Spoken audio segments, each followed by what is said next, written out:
Randle against Huntsville, and these are high stakes as we play for the second seed in District 10. District 10, it's kind of, there's a lot of characters in there. District 10, 5A, Division 2. And so the winner of tonight's game is more than likely going to face Fort Bend Marshall in the by-district round of the playoffs next week. I didn't mean to talk so long. Patrick Kinnick joins me tonight. Patrick, could it be a better situation for football? It's beautiful. It's a beautiful night for football, sun setting, cool night, and I know you got some interviews to get to, so we'll get to those. And we're looking forward to the great game. Yes, and I look forward to hearing much more from you, but I had to hurry this up. As like you said, we got to get to these interviews. Our coverage is brought to you by Archer Volkswagen, First Tyrant Automotive, and Xfinity, and also the volleyball school sponsors our coverage. We'll have more volleyball next week. We'll be right back and visit with the head coach of the Huntsville Hornets, Rodney Southern, when we continue.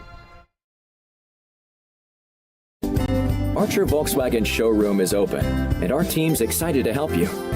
Visit our sales department Monday through Saturday from 9 a.m. to 9 p.m. Or bring your car in for service from 7 a.m. to 7 p.m. Monday through Friday, and Saturdays from 9 a.m. to 2 p.m. We're closed on Sundays to rest and recharge with our families, so we can serve you well through the week. We hope to see you soon.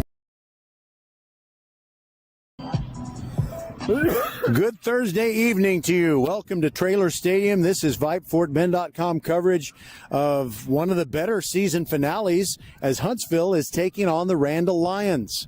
And there's a lot on the line here. I believe that the winner is most likely going to play Fort Bend Marshall in round one of the playoffs. Rodney Southern is the head coach of the Hornets. And Coach Southern, you've been there for quite some time. So first of all, what season is this? What number is it? This is number 10. Well, we know that we've kind of run into you a couple of times along the playoff trail, but can you summarize the way your season has gone? Because you know you're going to be in the playoffs. The seeding is going to be determined by tonight and what happens maybe on another field tomorrow night. Yeah. Well, it's, our season kind of about like we expected. We were disappointed with a couple of our non-district games. One in particular against Belton, we turned the ball over 4 times in the fourth quarter. And, you're not going to win against good teams when you do that. Clear Springs was a really good team. We beat Bryan. Our non-district went about like we thought. We were a little disappointed 2 weeks ago. We had Lake Creek on the ropes and kind of, for lack of a better word, they played really well in the fourth quarter, and we kind of let them off the hook. But other than that, we've played pretty well through district and, feel good about where we are right now. By the way, just curious, you mentioned that Belton game, and, we cover Ridge Point a lot. Is Brett Sniffen still the coach at Belton? Yes, he is. All right. Well, it's always entertaining just as a fan when he gets really hot about a call. You can get where you could maybe fry an egg on his head, But it seems like you're a little bit more controlled when a call doesn't go your way. Yeah, and I was actually the head coach in Belton for 7 years before I came to Huntsville, so that one's kind of a different one for me because, obviously I've still got some friends there, but that's in the past. We hopefully we see them in the playoffs. And hopefully they give you a pretty decent reception and say hello when you go back to Belton. So I saw a newspaper story on that Lake Creek game that you referred to, and I noticed that you came within a touchdown of tying them, and they had one other game, their rivalry game against Montgomery. I was very surprised that they only won that one by 1. Everybody else they've kind of blown out. So as you look at Randle, comparing scores is not always, it's not always productive. But what do you think about Randle based on your study of them? Well, we were fortunate we got to actually see them live against Montgomery because they played whatever night it was, and we were open that night. So very athletic, and we knew from a year ago all the kids that he had coming back, and obviously the little freshman running back is a spectacular player. So athletically they're probably as good a team as we have seen to this point. Lake Creek's athletic, but it's a little bit of a different way. Their big running back is just a big, powerful kid. You know, these 2 or 3 guys that Randle has they're shifty, and I think the transfer quarterback obviously has kind of solidified that position for them. And I think athletically on the defensive side, they run extremely well. And, you know, and those are the kind of teams we're going to see in the playoffs. So this is and I'm sure Coach Randle will probably say the same thing, this is a great test for both of us. Yeah, obviously you want to win because you'd love to have, especially in my case with a brand new stadium, you know, I'd love to have a home game for the playoffs, but I also understand what's at stake tonight too. All right. Well, I'm sorry, I wasn't even aware of your new stadium. So if there is a playoff game there and involves one of our Fort Bend County teams, I'd really look forward to being up there. And Coach Southern, I want to ask you just one more question. Is there anything in particular, especially offensively, that your team needs to do that would be a key to victory against Randle tonight? Well, probably the biggest thing is maintain drives and keep the ball out of their offense's hands. Their skill guys, like I said, are very athletic and they make a lot of plays. And, you know, when you're a team that's averaging 50 points a game, you're obviously doing something offensively really, really well. So, you know, we need to sustain drives and we need to score touchdowns when we get opportunities to score. All right. Thank you, Coach Southern, for joining us on the Countdown to Kickoff show, and best of luck. We would be thrilled with some kind of rematch, regardless of how tonight's game goes. If teams from the same strong district can keep on winning and meet each other again, that's always fun. Thanks for being with us. You're welcome. All right, that is Rodney Southern, head coach of the Huntsville Hornets. This is the season finale for both the Randle Lions and the Hornets, and the winner of this game is going to get Marshall in the first round. And I'm going to say that even though it's not 100% certain, except I am 100% certain that Marshall is going to win its game. So it'll be the winner of this game being the number 2 seed coming out of the district, and then you'll have District 9, 5A, Division 2, and Marshall getting the win tonight. They will be the 3rd seed coming out of that district. So number 2 plays number 3 in the Class 5A Division 2 playoff bracket. We will be back with Brian Randle, the man whose father, Dr. Thomas Randle, former superintendent of LCISD, is the man for whom his new school is named. So it's just fantastic to keep it all in the family. And you're going to hear that, you know, maybe the Lions could be doing even better if the injury bug hadn't bitten them so hard. We'll cover that with Coach Randle when he talks about Randle right after this on the VypeFortBend.com Countdown to Kickoff show. Our coverage is brought to you by First Tire and Automotive, Archer Volkswagen, Xfinity, and the Volleyball School. We'll be right back. We're the volleyball school with 3 locations, Katy, the Woodlands, and the newest in Richmond on West Belfort. We have the best developmental volleyball program in Fort Bend. We have the high-level training you need to help you get on the top club and school teams and have fun while doing it. The Richmond facility is at 18120 West Belfort. Visit thevolleyballschool.com and come train with us. That cost us a playoff spot last year. Welcome back to the Countdown to Kickoff show. Good Thursday evening to you. We got perfect weather here at Traylor Stadium for Randle's game against Huntsville, and it's time to talk with Brian Randle, head coach of the Lions. And Coach, can you just sum up the way that it's gone so well, a second varsity season, so many young players, and yet you're 8-1 and very confident and very talented? I'm very proud of our staff, very proud of our kids. We've persevered all year. Got a lot of injuries this year. I mean, to some very, very key kids that we were really counting on, but it's next man up. I mean, that's just kind of how the game is, so extremely proud of my boys. I guess it's not really productive to do so, but I mean, sometimes you think about what might have been. Are there any ideas about what it would have been without those injuries? Because it's going great, even though you did have some of those befall your team. 9-0. I say that with confidence. 9-0. We're 9-0 if we weren't so banged up. Yes, sir. All right, so let's talk about, first of all, your freshman. Landon Callis is just amazing. I saw him on Inside High School Sports and Matt Musel, some of his coverage on KHOU. And did you know he was going to be that good as a ninth grader? I've heard about him. I heard about him when he was in the 6th grade, watched him in the 7th grade, got to watch him again in the 8th grade, and then once we got to put our hands on him and see how truly talented he was, I mean, the young man is truly blessed, truly, truly blessed.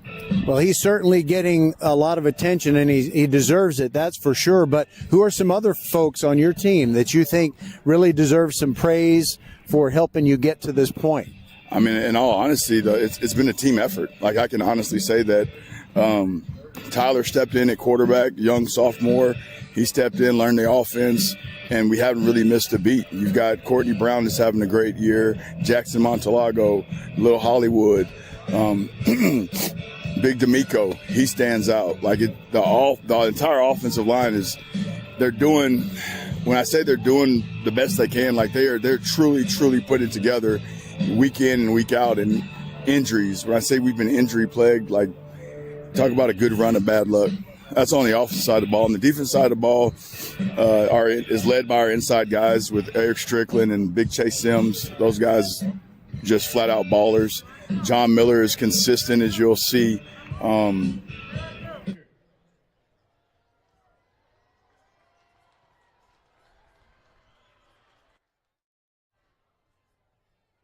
As a Vype campus client, we will work with you to help you take advantage of our unique campus model to build a unique experience for your school. From media day photo shoots of all your athletes to game day coverage.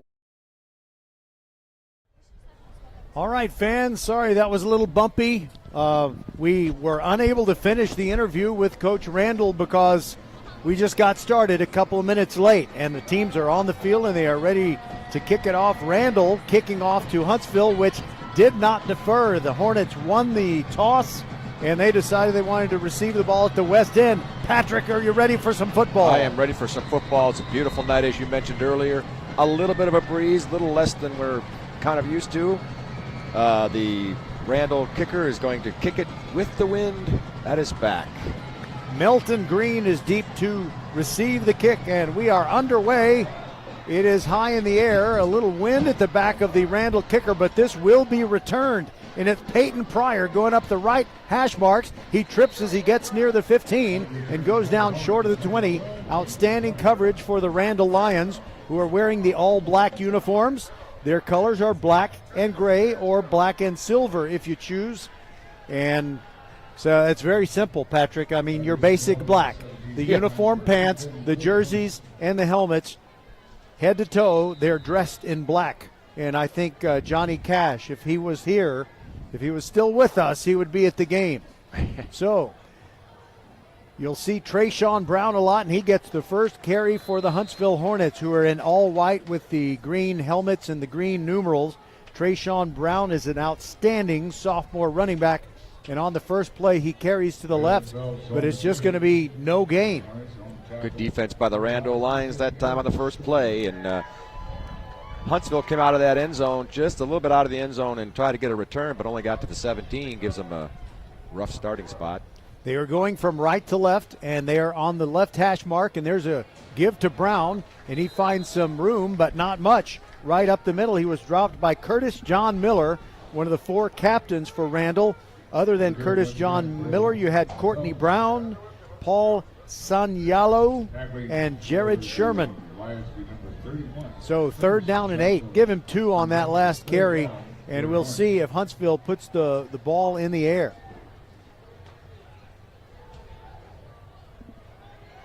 And there is a throw over to the far sideline, and it is incomplete. Well, he had his man open there, but he shot him a little bit too wide on the sideline, and he couldn't come up with it.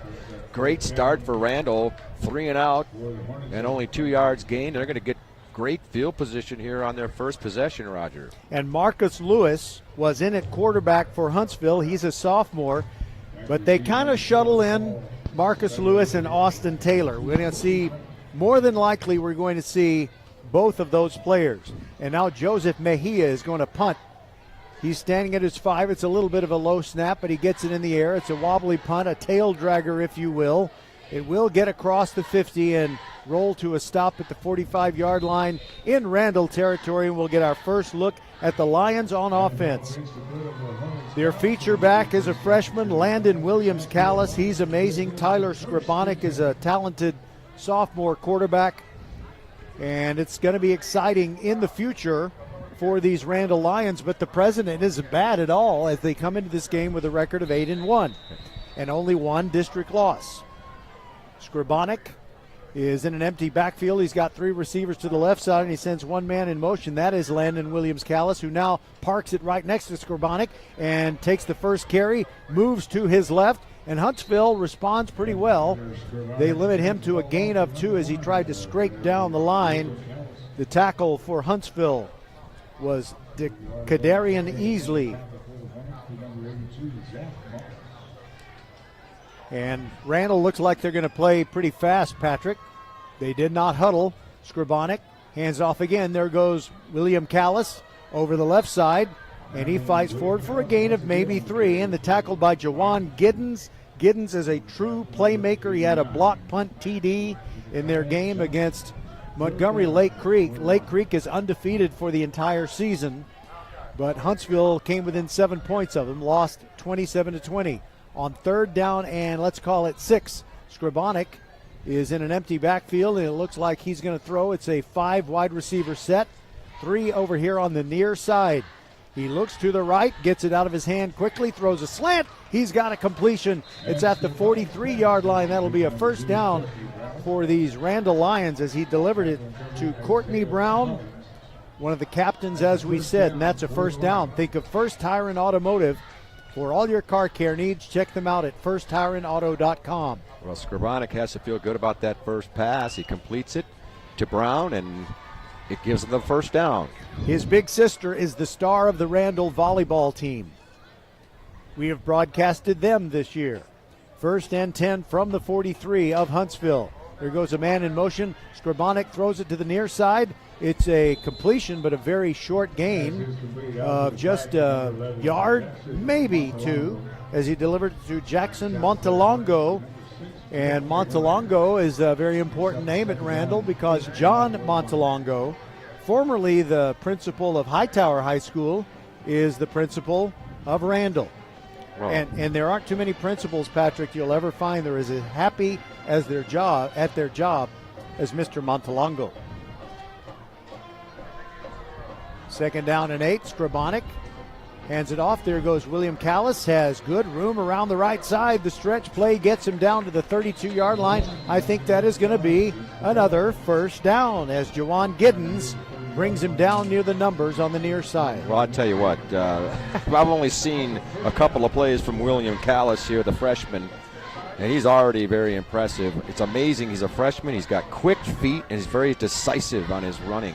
If he's only going to get bigger and faster, I mean, look out, world. And they give it to him again. He darts up the middle, breaks a tackle, breaks a couple more tackles, and struggles down to the 27. So that wasn't a huge productive gain, but it was amazing that he got what he did. Because the blocking wasn't really there. Well, the blitz, it came on a blitz, and so he had to change his direction. Here they come to the line quick again. Got about 4.5.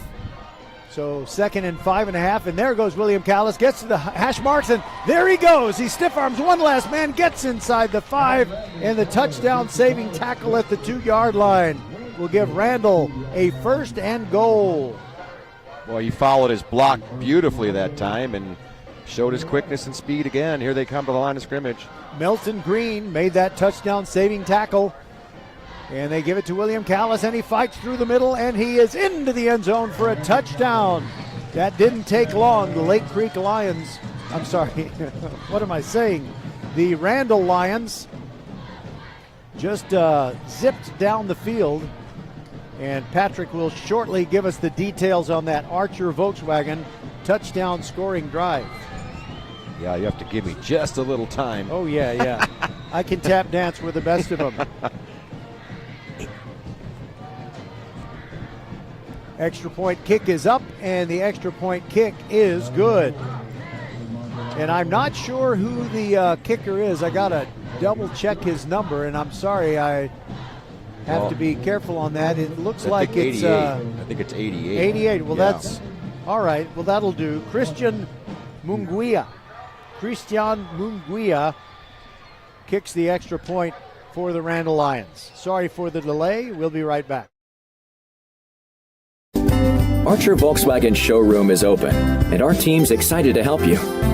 Visit our sales department Monday through Saturday from 9 a.m. to 9 p.m. Or bring your car in for service from 7 a.m. to 7 p.m. Monday through Friday, and Saturdays from 9 a.m. to 2 p.m. We're closed on Sundays to rest and recharge with our families, so we can serve you well through the week. We hope to see you soon. Randle scores quickly to make it 7-0, and Patrick Kinnick has details on the Archer Volkswagen touchdown scoring drive. 8 plays, 55 yards, 2 minutes and 49 seconds, capped off by the 2-yard run from William Callitz. And they got a great start in this game, about as good as you can get for Randle. 7-0.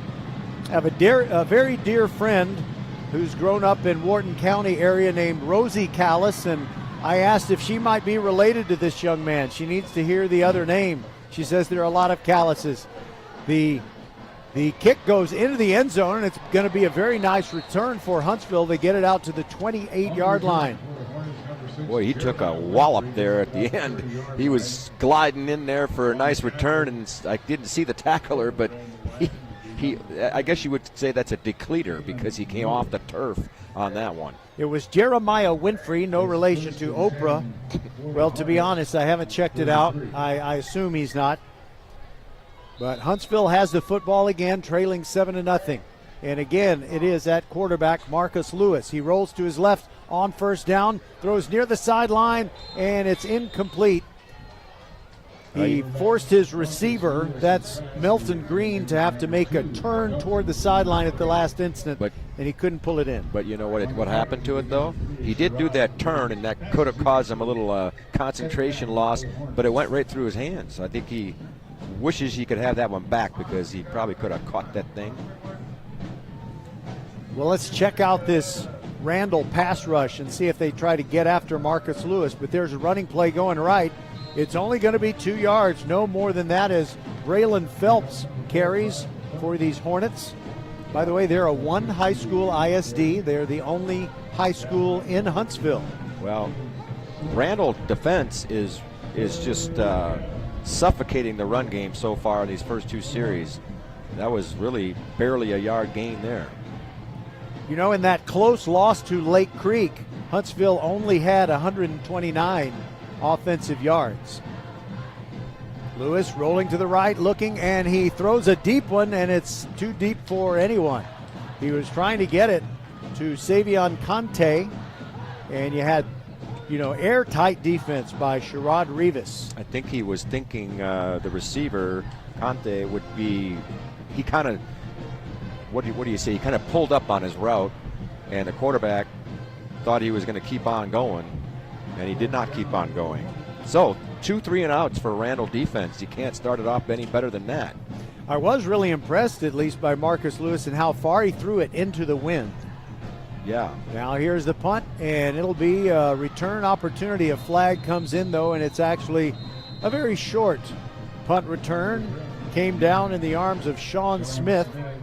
Was there an illegal block in the back there, Roger? Or either a hold or a block in the back, and Gary Godwin's our referee, and let's see if his microphone is working. And thought I saw another penalty marker down by the line of scrimmage, but there is one down at the 40 also, Roger. So maybe there's 2 penalties here. I'm not sure. I know if it's offside, they can subtract it from the punt return. Yeah. We're going to hear our referee.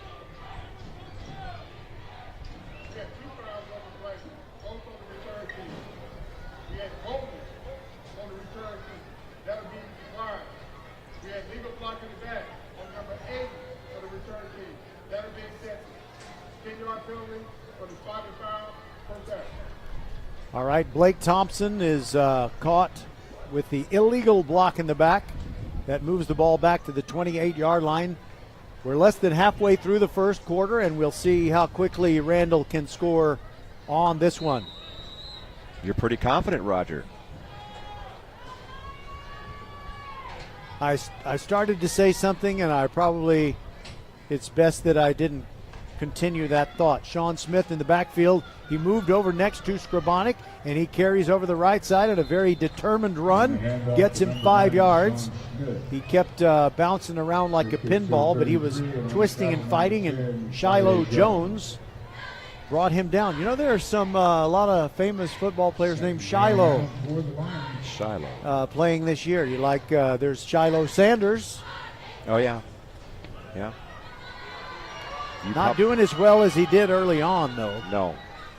2nd down and 5. Skrabonic fakes the handoff, throws, and a pass is tipped near the line, and it's incomplete.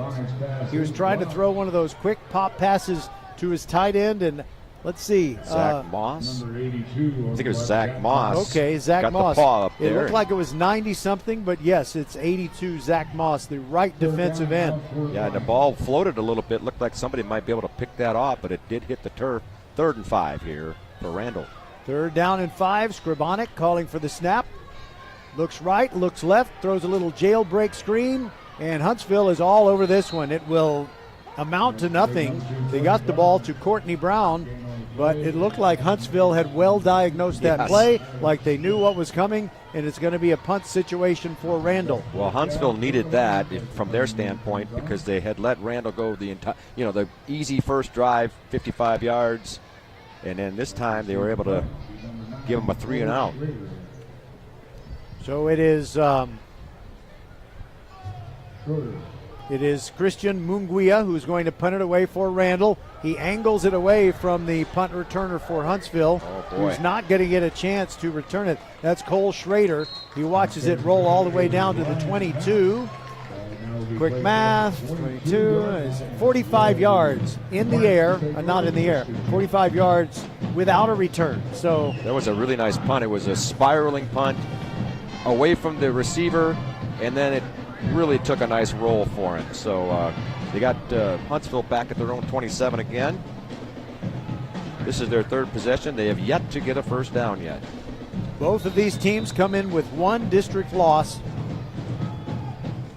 Here's the snap to Marcus Lewis, hands it off straight ahead, bouncing, fighting, picking up 2, maybe 3, and I think that's it for Braylon Phelps. They are really, it's a, well, what do they call that? What was the Pittsburgh Steelers? The curtain. Steel curtain. Steel curtain. I mean, that looks like the steel curtain down there. That's a 2-yard gain, and he had to fight to get just the 2 yards. I think the line of scrimmage is being controlled by Randle tonight, so far here in the first quarter. The Huntsville Hornets helmets kind of have that green shimmer like the New York Jets. Lewis rolls to his left on 2nd and 8, throws, and it's off the hands, incomplete. He tried to get it to Hunter Lorenz, and that was just like the pass that was tipped at the line when Randle had the ball. Very fortunate for the respective offenses that we have no interceptions. Yeah, the ball was it was catchable, but it would have been a really good catch. Lorenz had to go up pretty high to get it, kind of a little off balance. The quarterback, let me see, quarterback for it's Lewis, right? Lewis, he's running to his left and throwing kind of against his body in a couple of those plays. Sorry, Roger. He drops straight back. Here comes the rush. He's flushed. He's going to scramble, but he barely gets out of the backfield. I think he avoids a sack officially, but he was dropped for no gain. Michael Blake, a defensive lineman who wears number 22. That tells me he can move pretty well, and he dropped him. So it's going to be 4th down and 8, and the 3rd straight 3 and out forced by the Randle defense. Very impressive. I don't think Huntsville has even 5 yards offense yet here. Joseph Mejia is going to punt it away. Not much of a rush. It's kind of low. Takes a hard bounce toward the left as it gets across the 50. And this is like deja vu. A punt that rolled dead at the Randle 45-yard line. The last time that happened, they drove 55 yards for the touchdown, so maybe this will be another good omen for Randle here. Randle has a whole bunch of receivers, and one of them is Jaden Osborne. He's out as the widest receiver on the far side, and Courtney Brown is in the slot. 2 running backs in this formation. One of them goes in motion, and a quick throw out to Courtney Brown. He dodges a tackle or 2, and he has to fight. He gets 4 yards. That's about it. Pretty good defense, but not a bad run there by Brown. He did a little spinning and juking, doing what he could, and he did get 4 yards. That's not a bad play for first down. And I don't know whether to say Cole Schroeder or Cole Schrader. You know, if it's a quarterback formerly of the Redskins, that would be Jay Schrader. Yep. And then there's the guy who plays the piano. Yes. On Peanuts, and that's the one that Lucy loves. Okay, on 2nd down and 6, it's just a 1-yard gain, and that is it. One player is down for Huntsville. We'll take a break, Patrick. It is 7-0, 2:58 to go in the first quarter. Randle playing to get 2nd seed in their district heading into the playoffs. We'll be right back. Settle down, class. Colin, you're up. My fellow students, for today's show and tell, I present to you my phone. It's made with glass and an array of precious metals I can't pronounce. It's powered by Xfinity Mobile, so it's fast. Anyway, with Xfinity Mobile, we save hundreds of dollars a year. It's like being in a secret club that's open to everyone, like mathletes or robotics, but for savings. Now, if you all take a handout... Colin, what are these? I'm quizzing the class on the material. Now through December 21st, new customers can get a free line of unlimited mobile plus free text and calling to Mexico and Canada when you get 400 megabit Xfinity internet. It's all included for just $55 a month for 2 years with no annual contract and Wi-Fi equipment included. Call, click, or visit a store to switch today. Requires paperless billing and auto pay with stored bank account. Restrictions apply. Taxes and fees extra. After promo, regular rates apply to internet service and Wi-Fi equipment. Xfinity Mobile requires Xfinity internet. Actual speeds vary and not guaranteed. All right, the injured player for Huntsville was one of their best, Destin Zapoli. He's a linebacker, and he went off the field on his own power. Maybe he'll be back. At the 50-yard line, it's 3rd down and 5 for the Randle Lions as Scribonic sends a man in motion, and that is Cedric McClintock, and he rolls to the right, Scribonic does. Looking down the field, throws back over the middle late. He's got a completion. It'll be a first down inside the 40 to the 36. He delivered it to Jackson Montalongo, who had kind of drifted, lined up wide to the near side and drifted back toward the area between the hash marks. He helped his quarterback on that, and Scribonic was able to find him for the first down. That is a first down. Think of First Tire and Automotive for all your car care needs. Check them out, firsttireandauto.com. There goes Landon William Callis trying the left side, and Huntsville looks like they are determined not to let this freshman phenom beat them, and they limit him to a gain of just 1 on that play. With a shoe coming off, he has his shoe in his hand now, and he's running off the field with a sock and a shoe. Well, if this was Fulshear, which is the Chargers, I could make a joke about throwing a shoe, but Lions... They don't like to wear shoes, and you better not go up there and suggest that they do. They're the king of the jungle, 2nd down and 9. There's the give going over to the left side, and William Callis is not the only stud running back on this team. Sean Smith carries for Randle, and he had that water bug move that earned him a gain of 6 yards, so it's going to be a 3rd down and long 3 situation. With their quick feet, he was able to find some room in there, and like you said, that's a very doable 3rd down, about 3 yards. By the way, it's 61 degrees here tonight, but it feels a little chillier than that. And there goes that same guy moving left again, but it's Sean Smith coming up a little bit short of what he needs for the first down. It'll be 4th down. I expect Randle to go for it. If they kicked a field goal from where they are, it would be, I think, a 44-yarder. They got a lot of people coming out, including You know what? the kicker. They are going to kick a field goal. With the wind at their back, perhaps they feel like opportunity here. Christian Munguia has it teed up, or it will be teed up by his holder, Jackson Montalongo.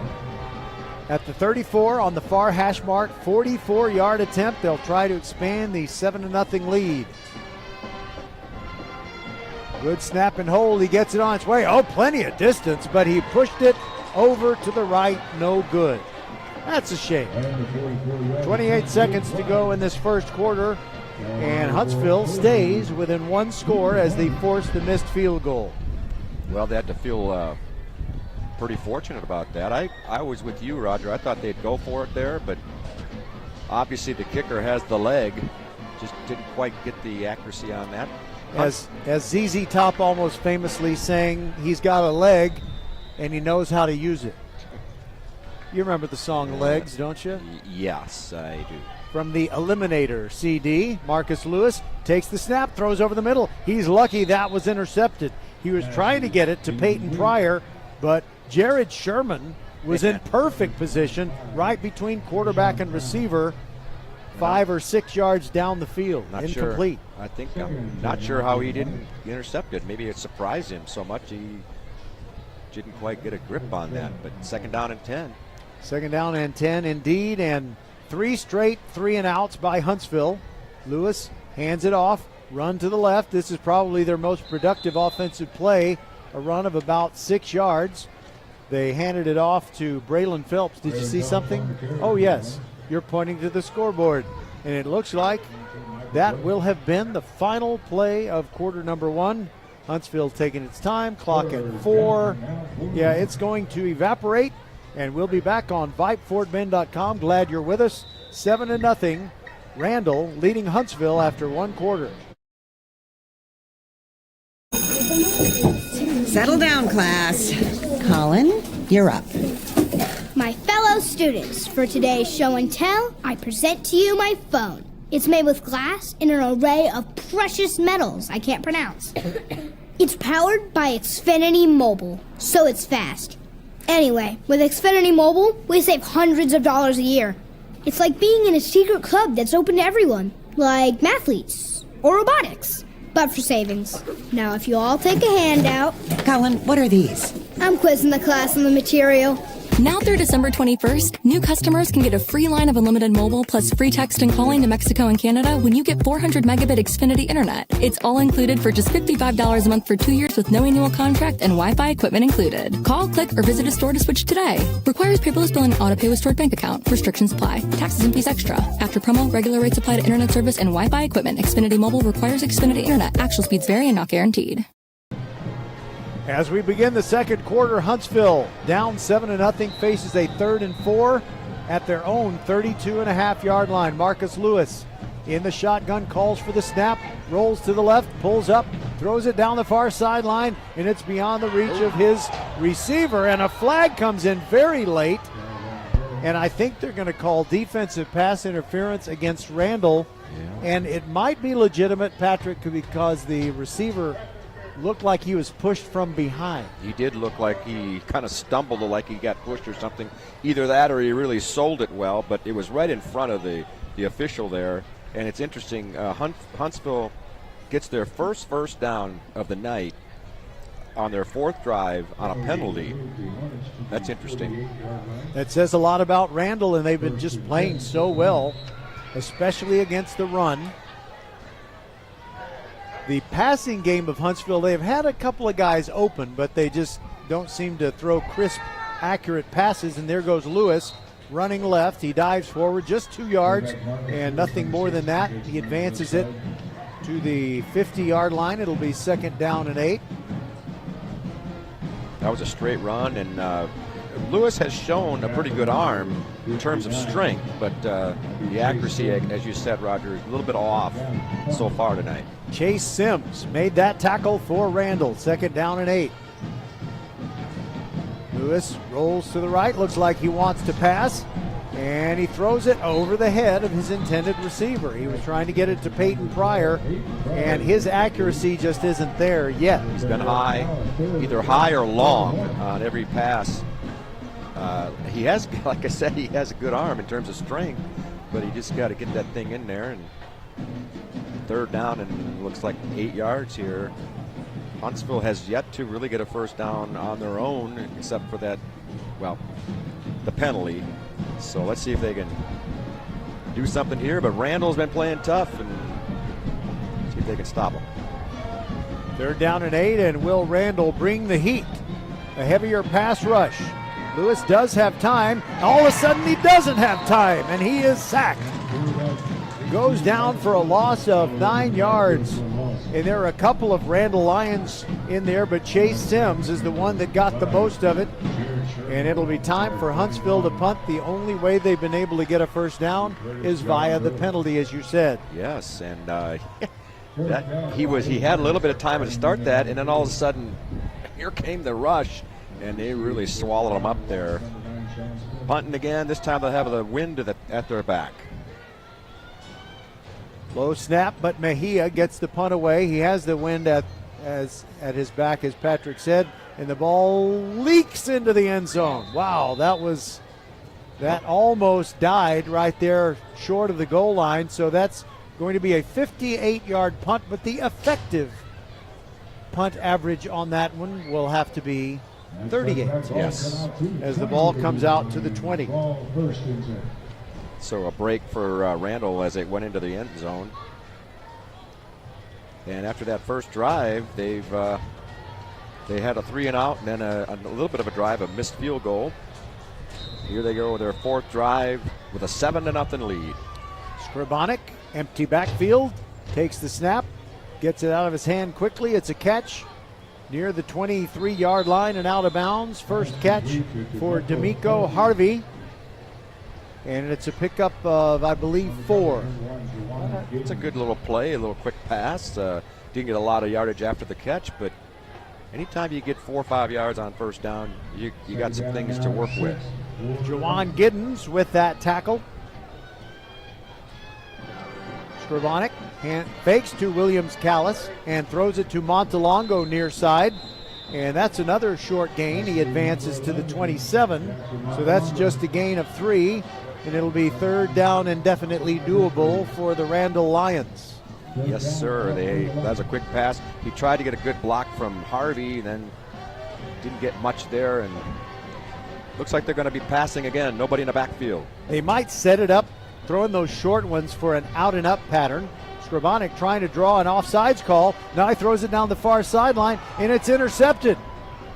And this play is still alive, and Huntsville is returning it into Randle territory inside the 30. Still going almost all the way to the 20 is Brent Carroll. That was a weird play. Everybody kind of stopped, Yeah. Roger. I don't know what happened there. I think they thought it was going to be an offside because one of the Huntsville guys did jump. And I was looking for a flag, but there was no flag. Yes, and I was looking right at Scribonic, but in my peripheral view, I really thought that they made contact. I did too, and I think Scribonic. Oh, here it is. Okay, they did. I think the way he ran the play, I think he ran it like he thought he had a free play, and he did. It turns out he did, but neither one of us, Roger, saw the flag. Well, wait a minute, Patrick. Or what is it? What's going on? Okay, it is okay. It looked like the goodness. Huntsville offense had come on the field and the defense got on late, and therefore they had to call a timeout. That's a whole sequence was weird. Very weird. Let's take a break, which is not weird at all. We have great sponsors. We love them. We'll be back on VypeFortBend.com. 7-0. Wait a minute. We're not going to take a break. I don't know why there was a whistle if they didn't call a timeout. Maybe they did. This is continuing to be weird, but there goes William Callis. Oh, what moves he has. He started right, went forward, and that little fella has a lot of strength as he drags tacklers, and it's a gain of 13 and a first down to the 45-yard line. I'm sorry, I got to do the first tire thing. I know you do. That's a first down. Think of First Tire and Automotive for all your car care needs. Check them out at firsttireandauto.com. And now you do have a timeout, Roger. Huntsville did call a timeout. I saw the signal, so if you want to take your break, now's the time. I'm a little gun shy, but okay, I'll play the commercial. We'll be back. Over the river and through the woods, Playoff and holiday travel is here, and First Tire and Automotive puts you first. Family owned and operated for over 25 years, helping drivers in Sugar Land and Katy. Hit the road with confidence and save big. $100 off with the purchase of 4 tires, road hazard, and installation. Free battery check and starting system testing. Check out the website, firsttireandauto.com, for details and restrictions. Remember to book your appointments too. Get to one of First Tire and Automotive's 4 convenient locations in Sugar Land and Cinco Ranch. firsttireandauto.com. Okay, Patrick, let's try to reconstruct that weird sequence. So Randle had a 3rd and 3. Mm-hmm. Their quarterback throws an interception, but prior to the snap, it looked like there had been encroachment. Right. So they got the 5 yards, but the Huntsville offense had come on the field, and then the defense ran out there late. On the 1st and 10 play from the 45, it's William Callis going right, showing his skills. The more he moved toward the far sideline, the more he advanced up the field, and he picked up 9. It is just hard to believe he's a freshman. It's amazing what he's doing out there. 2nd down and 1. Skorbonik hands it off. There goes William Callis again. Landon spinning, breaking tackles inside the 25 and down near the 20. He is so tough to deal with. McCorrick Norman might have saved a touchdown there, as it was straight up the gut. The new line of scrimmage is the 21. That's a 1st down. Think of First Tire and Automotive for all your car care needs. Check them out at firsttireandauto.com. I hear Skorbonik's a pretty good passer, but he really doesn't need to throw it too much. And they give it to the guy who spells Landon William Callis, and whoever this is looks like he's playing to try and get a starting job. It's Sincere Timpson. Sincere Timpson. How about that? I wonder if someone deep in his ancestral tree is someone for whom the East Texas town of Timpson is named for. 2nd down and 1 after that 9-yard pickup, and there goes Timpson again. He starts right, he heads forward, and I believe he got enough for the 1st down. If not, it's going to be 3rd and inches. I think they're going to mark it just a little bit short, Roger. Well, they shorted him a couple of feet, kind of like the officials in the UT versus Houston Cougars game. Boy, that was game bad. did. That was terrible. Yep. But I don't think it's going to do. Just a second. I got to go get a Posty note. It blew away. Skorbonik in the long count. You know, it may have blown all the way away. I may never get that back. And I hate to litter. 3rd down and inches for Randle. Fake handoff, throws far sideline, incomplete. But that means it'll be 4th down and maybe go time, as in go for it time. Roger, that reminded me of the Houston game when they had 4th and inches. They decided to pass, and on that play, the Lions passed. They knew they were going to go for it again, I guess, because it was only 3rd down on that pass play. But it's interesting that now they're going to run it. Yeah, they're going to run it because they took Skorbonik out. They have 3 stud running backs out there, and now only 1 in the backfield. It's an empty backfield. There's Courtney Brown running right. Gets inside the numbers, heading for the pylon, into the end zone, touchdown. Oh, that Courtney Brown is quick. And he takes it in from 11 yards out, and it's now 13-0 Randle.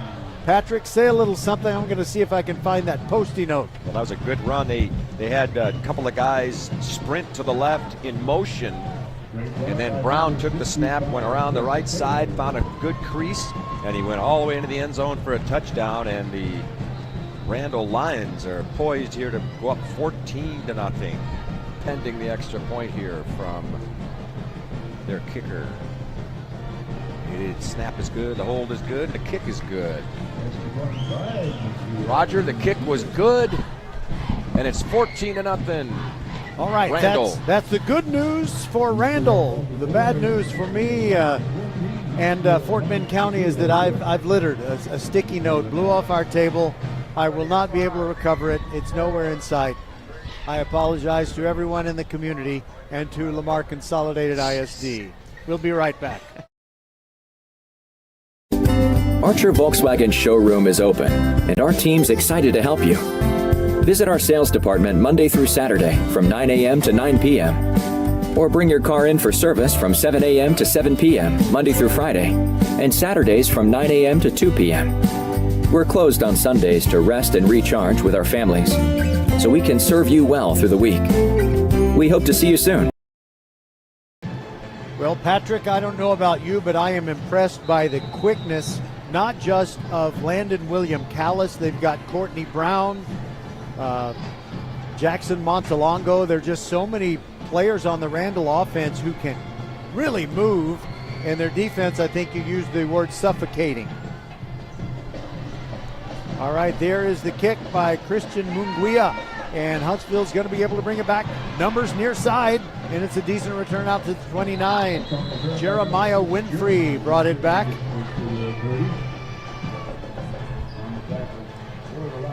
That was a good return. It closed up quick, but they're going to mark it at the 29-yard line. This is the best field position starting point for Huntsville. That's been part of their problem. They've been kind of pinned back somewhat in their own territory, but at some point they got to make something happen if you're Huntsville. And I'm sure they're thinking like right now is the time to do it, down 14-0. And I know that on October 20th when they played Lake Creek so tough, they used two quarterbacks. One was Austin Taylor, but we haven't seen him yet. And there is the running game going nowhere again. Braylon Phelps couldn't even get out of the backfield. Michael Blake had his arms wrapped around him and stretched his jersey and yanked him down. You know, I'm just going to say this. I don't know if you can say things like this, but I mean, they almost look like they traveled an hour and a half to 2 hours to get here. They kind of look sluggish. Now, that could be totally because of the Randle great play tonight. There was no gain on that play. 2nd down and 10. Lewis drops back, stands strong in the pocket, throws, and the pass is incomplete. Targeting for the first time Trayvon Johnson, and I think it was Sherrod Rivas who got an arm in there and knocked the ball away. It almost looked like he might have had some contact in there early, but there was no the receiver did not beg for the penalty or anything like that, and so it's a great defensive play. And here they are again, Roger, on 3rd and 10. They might get another 3 and out here. When they throw a short pass, their receivers don't seem to be on the move. They're kind of either running slowly or stationary, and that gives the defense a chance to react. Lewis throws far sideline. He's got a good arm and just a little too good as he overthrew his man near the 40-yard line of Randle. Boy, I tell you, that's another 3 and out, Roger. That is the 4th 3 and out of the night here out of 5 possessions for Huntsville, and they just, like I said, Randle's playing a great game, but Huntsville, I'm sure, thinking to themselves, boy, we were to wake up here, otherwise it's going to be a long ride back up to Huntsville. I'm sorry I couldn't identify that receiver. It was on the far sideline, and the snap to Mejia on the punt is high, but he collects it, and it's a fair catch, called for and made. Randle's Courtney Brown, who scored the touchdown a few minutes ago, fair catches it at the 38, and that's where Randle will start another drive. Well, Randle, the way they've been moving the ball on at least 2 of the possessions, they score. They had touchdown, and they had a missed field goal, so really 3 out of the 4 possessions they had a chance for points. All right, so here we go again with Skramanek in an empty backfield. They've used that 5 receiver set quite a bit tonight as they lead it 14-0, 6:07 to go before halftime. In motion goes Landon William Callis. Now he sets up just to the right of Skramanek, and they hand it off straight up the middle, and there he goes, popping through, 40-yard line, 35-30, he's gone, they won't catch him. Landon William Callis all the way to the house, 62 yards. My math is just not what it should be, but that's going to be very easy to give the details on that Archer Volkswagen touchdown scoring drive. The hardest part is trying to figure out how long it took. It only took 12 seconds. 20-0. And Christian Munguia ready to come on and kick the extra point out of the hold of Jackson Montalongo, who's wearing very short football pants. And the kick is up, and the kick is good. It is 21-0, and do you have details on that long and complicated Archer Volkswagen touchdown scoring drive? One play, 62-yard run from Landon William Callis. It took 12 seconds, and now they're up 21-0, Roger. All right, Randle looking like a lion cub that's growing really fast and is very, very dangerous to be around. We'll be back. Archer Volkswagen showroom is open, and our team's excited to help you. Visit our sales department Monday through Saturday from 9 a.m. to 9 p.m. Or bring your car in for service from 7 a.m. to 7 p.m. Monday through Friday, and Saturdays from 9 a.m. to 2 p.m. We're closed on Sundays to rest and recharge with our families, so we can serve you well through the week. We hope to see you soon. Over the river and through the woods.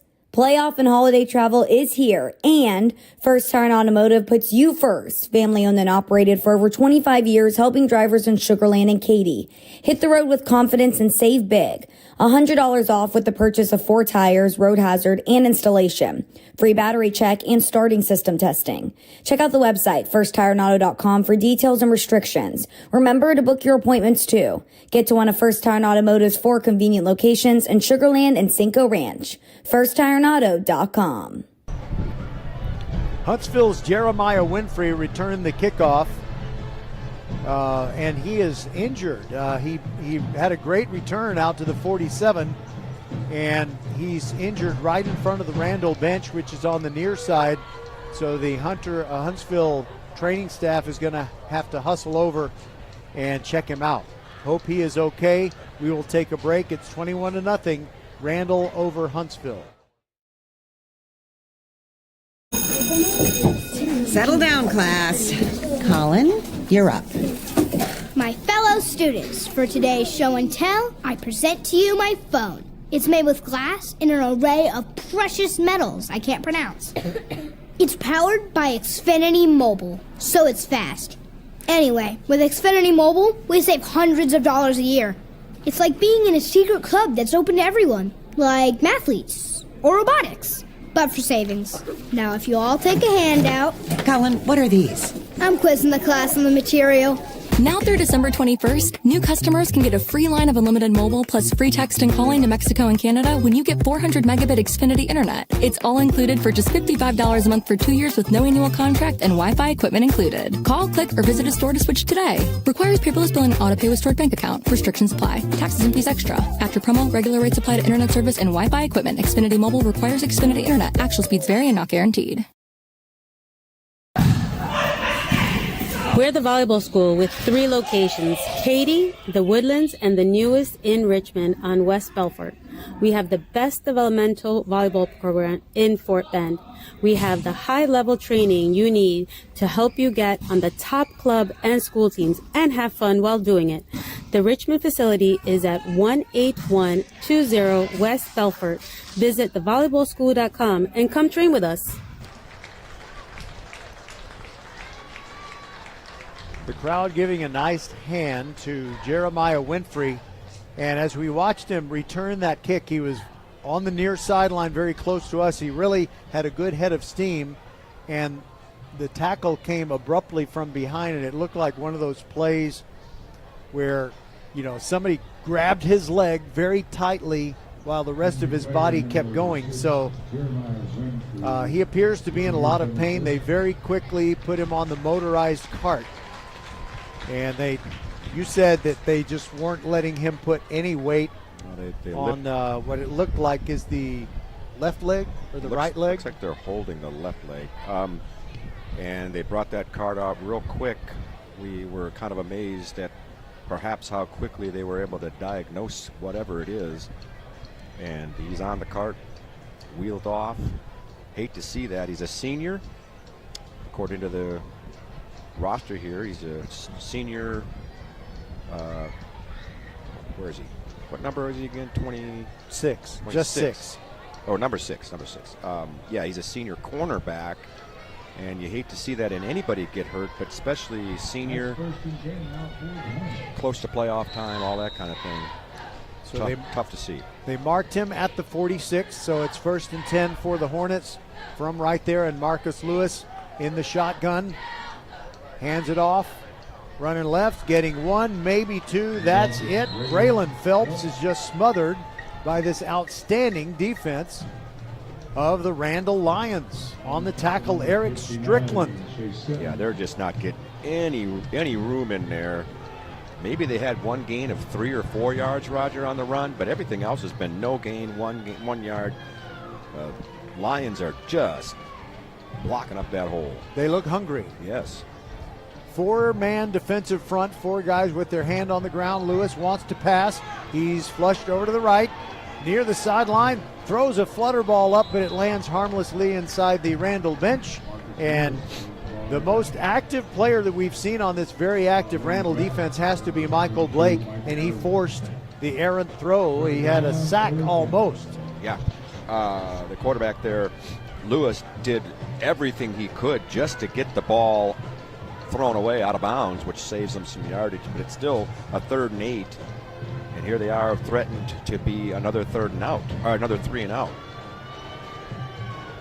And Lewis moves to his left. Here comes the rush. Has to get rid of it sooner than he wanted, but he gets a completion and a 1st down inside the 35-yard line. He was just about to get belted, but he got it to Peyton Pryor, who turned around just in time to see it as he run the down and out move over to the far side. Well, they finally picked up a 1st down. Well, they had another 1st down earlier on penalty, but that was a legitimate 1st down by their own doing that time.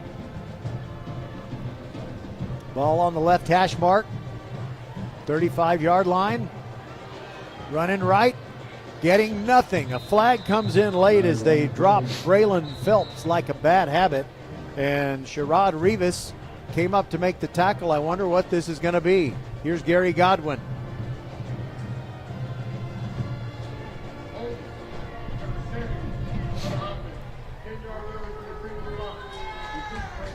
You know, when you have a holding, at least if you're going to hold, you'd like to get a positive play. Yeah, if you're holding, you need to make, it's kind of like if you're cheating in recruiting, which I guess no one ever does anymore. But if you're cheating in recruiting, you better win. Yeah. You don't want to cheat and fail. So you hold and you get a no gain. 1st down and 20. Lewis throws far sideline, and it is over and behind Peyton Pryor. It looked like he had him. He had a step or two on the defender and just a bit overthrown. And That's right. Charles Davis came over to help out on defense. He's the safety, and you get the number on the cornerback who's still walking up here. It's number 5. Does it look like number 5 to you? That's well, a linebacker. I don't know. Jared Sherman. Yeah, he's listed as a linebacker. That's a 6. I think. It's a 6. Okay. Yes. Thank you. Kevin Williams. That makes sense, yes. Was the cover corner there. 2nd down and 20 after the incompletion. Here's a run and 4 yards for number 4, Braylon Phelps. But he gets thrown back like a fish that was too small. Eric Strickland pushed him back, and it's going to be 3rd and 6 to go. Roger, we're getting close to halftime. What kind of promotion can you give for our halftime this nothing evening? Other than to say that you told me you had a few talking points. There are things we can chat about. Well, I can think of a couple. Here's a whistle. Timeout. All right, let's take a quick timeout and be back on VypeFortBend.com.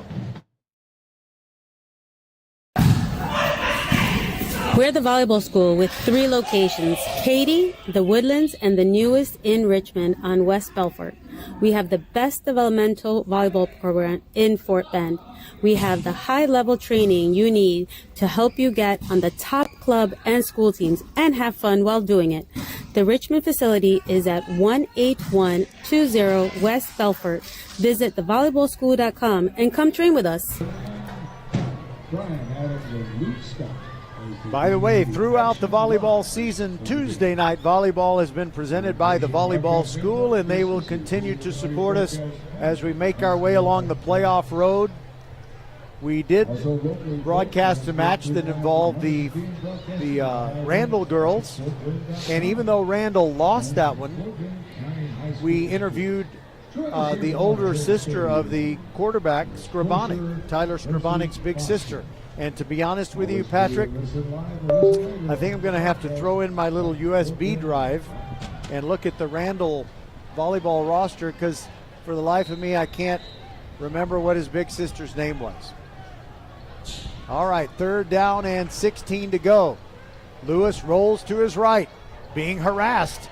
Heads for the sideline. Oh, boy. Goes out of bounds, and there's going to be a flag, even though, Patrick, I think there's a good chance that as much as Jared Sherman of Randle initiated that contact, I think Lewis kind of ran into him. You know, it looked like maybe Sherman was slowing down a little bit to try to avoid the hit. It was just too far out of bounds. I guess they just felt like they had to throw it. You're right about that, but I guess the guy who runs out of bounds should have a right to just run out of bounds. And I would think so. You know, so if he was just in his way, get out of the way, I guess. But tough call against Randle there. It was really not very malicious. It was just too far out of bounds. But another first down by penalty for Huntsville. That is their 2nd time they've gotten a first down by a penalty. And they are marching. Marcus Lewis deals out some impact as he goes over the right side. He doesn't get much out of it. A yard, and I think that would be about it. He's a pretty good size fella. He's not real tall, but he's stout. Yeah, he is stout indeed. Chase Sims made the tackle. It was a brutal collision, I would have to say. It was. All right, let's see here. Randle volleyball roster. Yeah. I'm determined. I know you are. Here goes Lewis. He's hit. Down he goes. Like the ice cream cone in July. Before you know it, it's all over you. And Eric Strickland just hit him right in the face. That was a face-up tackle. And he was a little shaken up there, too. He come up a little shaken up because Marcus Lewis. He's going to stay in, but, boy, his bell was rung there. He was about ready to throw the ball. Looked like he was going to throw it away at least. And he had to bring it back down because the defender was right there in his face. Big loss of, I guess it's about 10-yard loss. Maybe an 11-yard loss. Tough 3rd down situation for Huntsville here. Third, about 18. 3rd and forever. Skylar Scribonic, that's his big sister's name. Okay. Lewis rolls to the left. He's near the numbers. He pulls it down, and he's going to run, and he's got some room, actually. Gets inside the 30, and then he is leveled. He had his legs chopped out from under him by Paul Sanyaolu. I tell you what, he looked like he might have a lot more room, and then it kind of closed on him, and then he did get his legs clipped out from under him there, and looks like they want to get on the board here, Roger, so they're going to shoot for a 45-yard field goal. They do have the wind to their back. Wow, this is going to be a long one. Joseph Mejia does both the punting and the place kicking. And the ball, it'll be just a tad longer than the one that Munguia attempted. And it comes out of the hold of Hunter Lorenz. The kick is... it's a fake. And he throws it, and it's caught, and it's almost a first down. It depends on where they mark it. I think they're going to say he stepped out of bounds short of the line to gain. Wow. Well, that was very, very slick the way they did that. Hunter Lorenz threw it out there to their best running back, Braylon Phelps, and he was just trying to stay off that white field turf, but I think his toe scraped it before he could jump over the line to gain. You know, if you jump out of bounds, you're not down, and the football is not marked until any part of your body touches something out of bounds. Well, those Randle cheerleaders making plenty of noise. They sound great. Scribonic drops back, near sideline throw. It's a 50-50 ball, and it falls incomplete. He was trying to get it to D'Amico Harvey, who was in a battle with the other number 8, Mukorik Norman. And it's incomplete, 2nd and 10. Oh, they have a penalty on the defense. Did he say offside? I didn't quite get it. Yeah. It's a 5-yard penalty. It is offside. That fake field goal, though, it was a really good play. The receiver of the pass just could not keep his balance to get that first down. He came about a yard short. Well, Huntsville's not leaving anything in the bag. They would really like to be the number 2 seed, but right now Randle leads the Hornets 21-0. Scribonic gives it up the middle, and Landon William Callis dropped the football, but fortunately he jumped right on top of it, and that saves the possession. So it'll be second down and still 5. He recovered it right on the line of scrimmage. Couldn't tell if he even had the ball in his possession at all, but you're right, 2nd and 5. By the way, Tyler Scribonic, his sister is Skylar. Skylar and Tyler. Dropping back is Tyler, and he throws to Montalongo, who ran before he had the ball, and he dropped it near the 25. And so it's going to be 3rd down and 5. Yeah, he's shaking his head after that one. He had it. Probably would have got a first down on it. But then it just came right out of his possession. So 3rd down and 5, 55 seconds to play, first half. Mark St. Fort comes in as a receiver for Randle with 55 seconds to go in the half. And we'll see, do they wing it down the field going against the wind? They play it safe. We'll see what they do. Blitz look by Huntsville. Now they back out of it. Scribonic sends Landon William Callis to his left. Hornets really moving around on defense, and did they run out of time? Yes, I believe they did. They were trying to draw him offside there a couple times, and just took a little bit too much time. Now it's be 3rd and 10. Are you conservative here, Roger, or do you try something?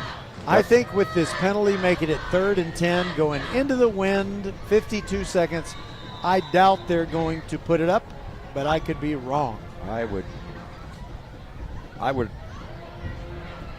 think that they're going to run here, but they got everybody spread out. Maybe they are going to pass it here. Well, they certainly have enough receivers, 4 on the near side, 1 on the other. Scribonic does get the ball out of his hand. Holy and now mackerel. A flag comes in early. It was one of those sideways passes that could have been picked. I thought the defender had it timed, but they called a false start, so the whistle blew and wouldn't have mattered anyway. Yeah, even if he had caught it, they would have said, sorry, son. That's right. That's unfortunate. Wow, they're back at the 10-yard line, and you just don't want to flirt with fire here. Give Huntsville any kind of momentum after you've dominated the first half. I think you mixed your metaphors. Did I mix them? Here comes the blitz off the corner. They give it to William Callis, and he breaks into the open. Look out! Oh! He could go! 30-yard line, sideline, and he's going to win the foot race. 35-30, 25-20, 15-10, 5, touchdown, Randle Lions. Oh, 85 yards. And that is a backbreaker for the Huntsville Hornets. They thought that they would go into the halftime locker room down no worse than 21-0, and Landon William Callis breaks it. And I think you're going to be able to add up his yardage totals.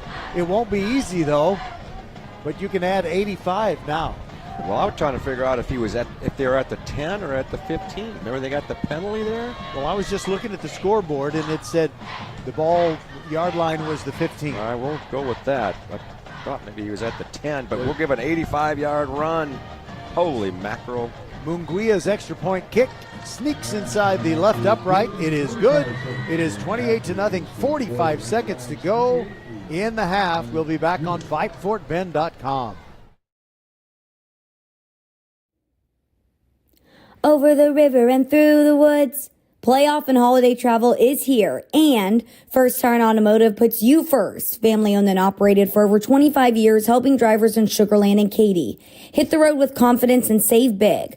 $100 off with the purchase of 4 tires, road hazard, and installation. Free battery check and starting system testing.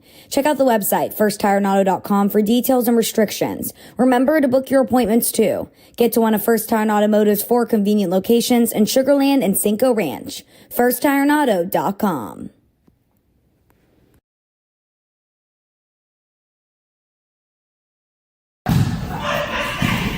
We're the volleyball school with 3 locations, Katy, the Woodlands, and the newest in Richmond on West Belfort. We have the best developmental volleyball program in Fort Bend. We have the high-level training you need to help you get on the top club and school teams and have fun while doing it.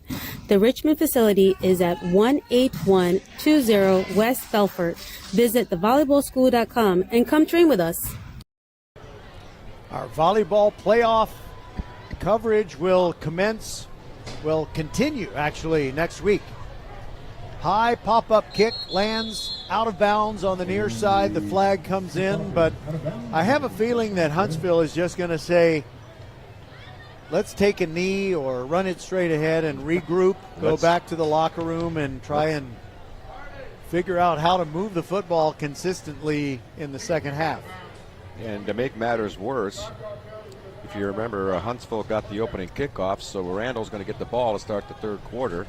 And, you know, on that last play, which was an 85-yard run, it was 3 plays, 85 yards. William Callis, boy, he's had a heck of a first half. He's well over 150 yards rushing, 2 long runs. Here's the last play probably of the, well, maybe one of the last plays of the half. Well, they're going to throw it, and Lewis throws it into the flat, but it's a gain of 4 yards, if that, as he got the ball in the arms of Melton Green, who looks kind of frustrated that he just can't get out in any open space. Yeah. And the clock is now under a half a minute to go after that 4-yard pickup. I think Huntsville has been, oh, look at that. Oh, there's a throw on a little slant pattern, and it falls incomplete. And that really helps Randle. If they wanted to get the ball back, they might be able to. Well, all they need is one play. They just need one play, hand it off to William Callis. But anyway, on that last play, I was thinking, boy, they're just going to be conservative. And sure, they were conservative, but he ran it 85 yards. 3rd down and 6. Lewis steps up in the pocket. The pocket collapses. He almost escapes, but he goes down. It's a sack. It's a loss of 5 yards. Knifing in, Curtis John Miller found himself a tackle for loss, and the clock runs out. And what a dominant half it's been for the Randle Lions. Highlighted by an 85-yard touchdown run by Landon William Callis, and we didn't really expect that to happen. We thought maybe the first half would end in a quiet way, just kind of come to a close. That's what I thought, too. But it didn't, and he took it the distance. All right, we'll be back on VypeFortBend.com. 28-0, Randle leads Huntsville. Hello, I'm Gary Horn with Horn Solutions. We agree with energy analysts that the energy market has stabilized. We anticipate significant merger and acquisition activity. Good resources are scarce. Horn Solutions is positioned to assist you in accounting, finance, IT, and supply chain. Our staff can assist you with outsourcing, or we can supply you with resources to join your staff. Visit hornsolutions.net for details. Gary Horn is a highly successful businessman who has made a huge impact in people's lives, and he loves what he does for a living. That's a big reason why Gary Horn and Horn Solutions support Get a Great Gig. Get a Great Gig is a free job search consultation service that will help you find a job you love, whether it's to make more money or get personal fulfillment in the career of your choice. Email them at getagreatgig@gmail.com or on Twitter at getgreatgigs. Archer Volkswagen showroom is open, and our team's excited to help you. Visit our sales department Monday through Saturday from 9 a.m. to 9 p.m. Or bring your car in for service from 7 a.m. to 7 p.m. Monday through Friday, and Saturdays from 9 a.m. to 2 p.m. We're closed on Sundays to rest and recharge with our families, so we can serve you well through the week. We hope to see you soon.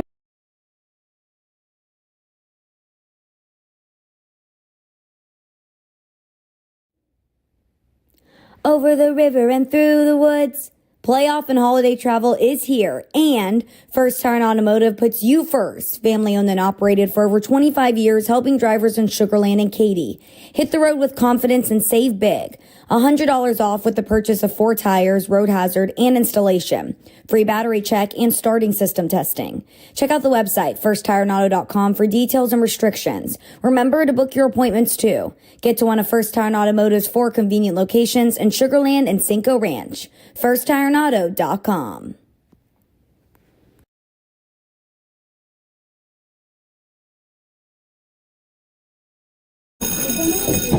Settle down, class. Colin, you're up. My fellow students, for today's show and tell, I present to you my phone. It's made with glass and an array of precious metals I can't pronounce. It's powered by Xfinity Mobile, so it's fast. Anyway, with Xfinity Mobile, we save hundreds of dollars a year. It's like being in a secret club that's open to everyone, like mathletes or robotics, but for savings. Now, if you all take a handout... Colin, what are these? I'm quizzing the class on the material. Now through December 21st, new customers can get a free line of unlimited mobile plus free text and calling to Mexico and Canada when you get 400 megabit Xfinity internet. It's all included for just $55 a month for 2 years with no annual contract and Wi-Fi equipment included. Call, click, or visit a store to switch today. Requires paperless billing and auto pay with stored bank account. Restrictions apply. Taxes and fees extra. After promo, regular rates apply to internet service and Wi-Fi equipment. Xfinity Mobile requires Xfinity internet. Actual speeds vary and not guaranteed. We're the volleyball school with 3 locations, Katy, the Woodlands, and the newest in Richmond on West Belfort. We have the best developmental volleyball program in Fort Bend. We have the high-level training you need to help you get on the top club and school teams and have fun while doing it. The Richmond facility is at 18120 West Belfort. Visit thevolleyballschool.com and come train with us. Hey high schoolers, are you interested in a career in sports media? Vype can help. Launched in 2017, our Vype U Ambassador Program is a one-of-a-kind educational scholarship program that offers high school students a chance to gain hands-on experience in the sports media field. Vype U also gives students a platform to build their portfolio of creative work under the guidance of Vype's seasoned professionals. From covering games to publishing photos, writing articles, and conducting on-camera interviews, each Vype U ambassador receives an immersive experience geared toward their interests while promoting their own school and preparing them for their future. Email info@vypemedia.com to find out more about Vype U today.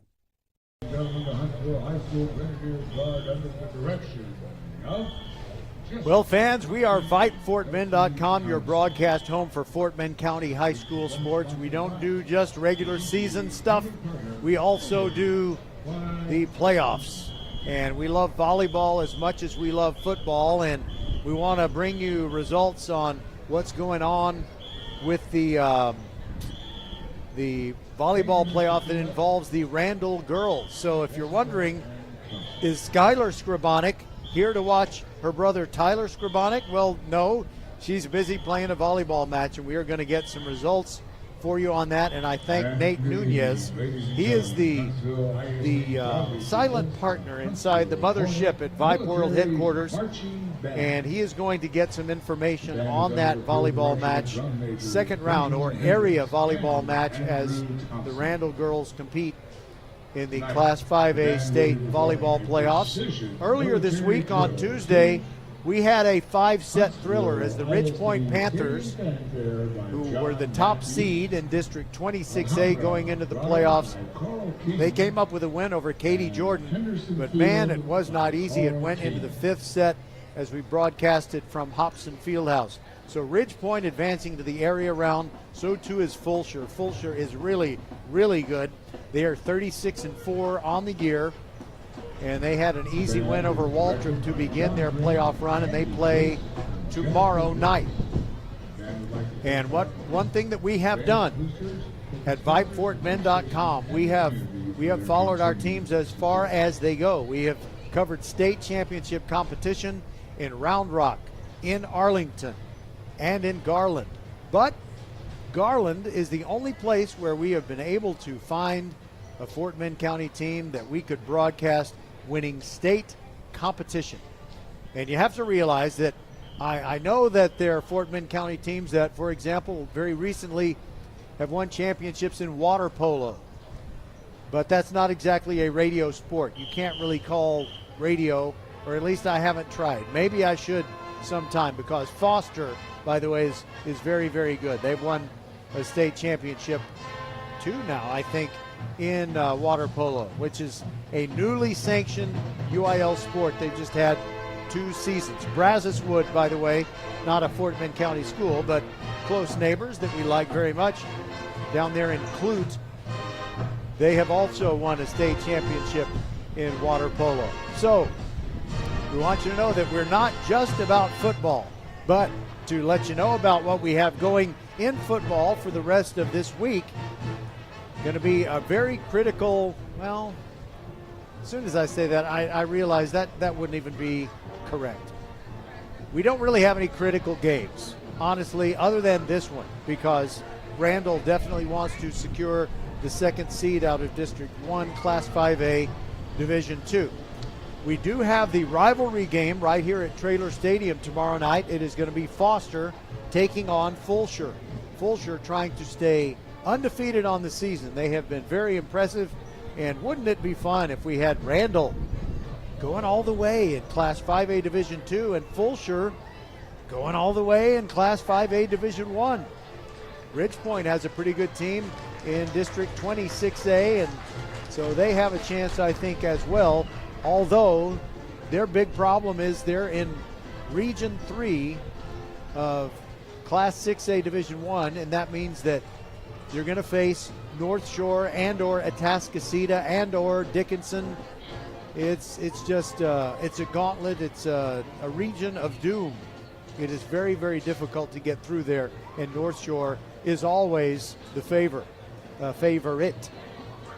It's getting kind of cold, so my mouth is not working as well as it normally does. I'm Roger Smith along with Patrick Kinnick. It's halftime, and it is 28-0. Randle leads Huntsville. We'll step aside and come back, maybe have some scores of football games for you from around the area on VypeFortBend.com. Interested in Vype Campus? Vype Campus brings our popular citywide media days right to your doorstep. As a Vype Campus client, we will work with you to help you take advantage of our unique campus model to build a unique experience for your school. From media day photo shoots of all your athletes to game day coverage, broadcasts and live streams, video and digital content, hype videos, the Vype U program, same-day graphics, and of course your very own campus magazine, Vype Campus is truly whatever you want it to be. Email info@vypemedia.com to find out how to join Vype Campus today. Settle down, class. Colin, you're up.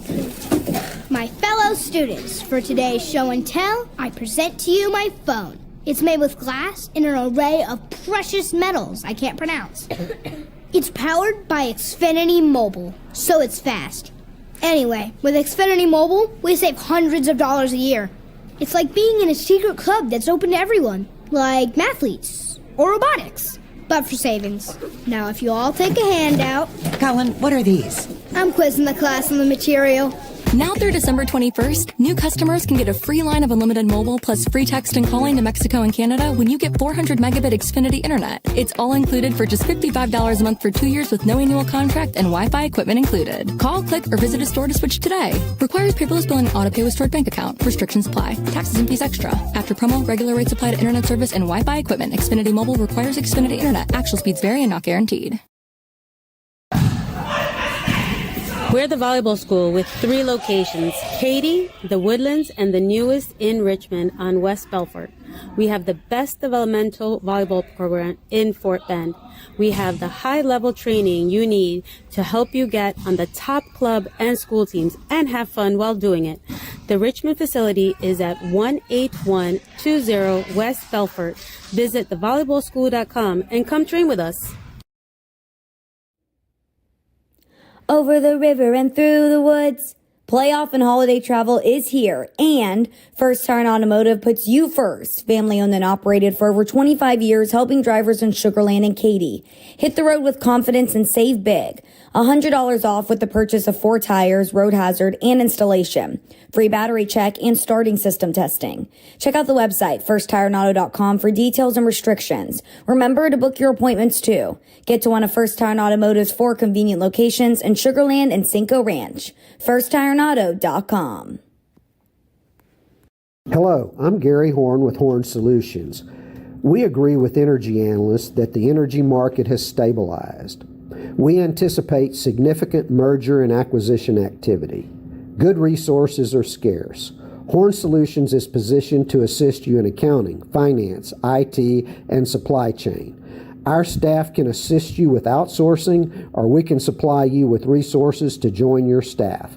Visit hornsolutions.net for details. Gary Horn is a highly successful businessman who has made a huge impact in people's lives, and he loves what he does for a living. That's a big reason why Gary Horn and Horn Solutions support Get a Great Gig.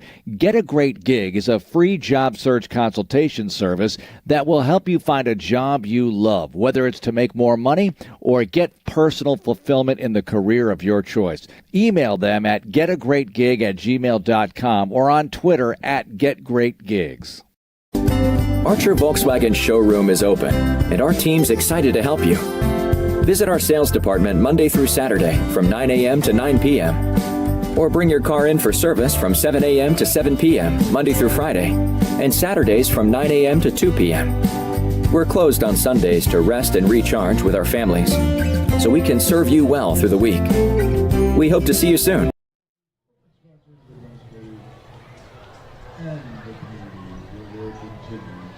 All right, we continue at halftime. 28-0. Randle leads Huntsville, and it looks like Randle, unless they blow this 4-touchdown lead, will be the second seed going into the playoffs, representing District 10 of Class 5A Division II. And we said during the countdown to kickoff show that, first of all, if Randle got the win tonight, they were more than likely going to face the Marshall Buffs out of Fort Bend ISD in District 9 of Class 5A Division II. And the Fort Bend Marshall Buffs are certainly holding up their end of the bargain. Marshall leading Dayton 56-0 in the fourth quarter tonight. I think they are running the clock at Hall Stadium. Marshall leading Dayton 56-0 in the fourth quarter. And so that means that the Randle Lions and the Marshall Buffs are on a collision course, and Patrick just rejoins me. First of all, Patrick, I want to tell everyone that a representative from KHOU Channel 11 is here to record highlights, so you're going to see them, if not on Channel 11 tonight, which you might, you'll definitely see them at 11 p.m. on Saturday night when Matt Musil hosts Chevy Inside High School Sports. Well, I wonder, hopefully they got a couple of those runs from our guy, freshman runner, William Callis. He's got close to 200 yards rushing in the first half and, 3 touchdowns? What a game he's had. I was just talking to somebody up in the press box who said that he said like he's getting all kinds of offers already as a freshman, and it's amazing that he can do what he's doing at that level with good speed, and he showed some pretty good strength on a couple of those runs too. And a long generation ago, I was in the TV sports business, local news, shooting highlights, and you really like a team that does what Randle has done tonight. You want to have some highlights in the bag. Yeah. You say, I already have a couple of really spectacular touchdowns, and I get back, the producer or the anchor is going to say, what do you got for me? Yep. And you want to be able to have something. And, if we get into the third quarter and Huntsville has not narrowed the gap, then they can just take off. Yeah. Okay, so 56-0, Marshall beating Dayton. And I noticed also that Todd Freed, who announces that Thursday night showdown, they pick a game, and I noticed about a week ago it looked like they were going to do the game between Marshall and Dayton. Well, I think they made a good choice to switch that game because it's 56-0 in the fourth period, and they ended up choosing a game between Bridgeland out of Cy-Fair and I think Cy Springs. So that'll probably be a better game. All right, so Patrick, I will share scores if I can find them, but right now I'm waiting for my information to come in. The only one that I have is an absolute non-surprise. North Shore is defeating Kingwood 42-0 at half. Another in Class 5A. I'm sorry, Class 6A, Division 1, Region 3. How do you come out of that region unless you're North Shore? They're so good. Yes. And again, they're going to be good again this year, and they already are, and then they're going to make some headway, I'm sure, into the playoffs picture as well. And so, all right. So you said you had a couple of talking. Does that guy need to ask you something? I think he wants to ask you something. Well, I guess I'll go to a commercial so I can answer the guy's question. Maybe he'll have his host mention VypeFortBend.com. We'll be right back. Hello, I'm Gary Horn with Horn Solutions. We agree with energy analysts that the energy market has stabilized. We anticipate significant merger and acquisition activity. Good resources are scarce. Horn Solutions is positioned to assist you in accounting, finance, IT, and supply chain. Our staff can assist you with outsourcing, or we can supply you with resources to join your staff.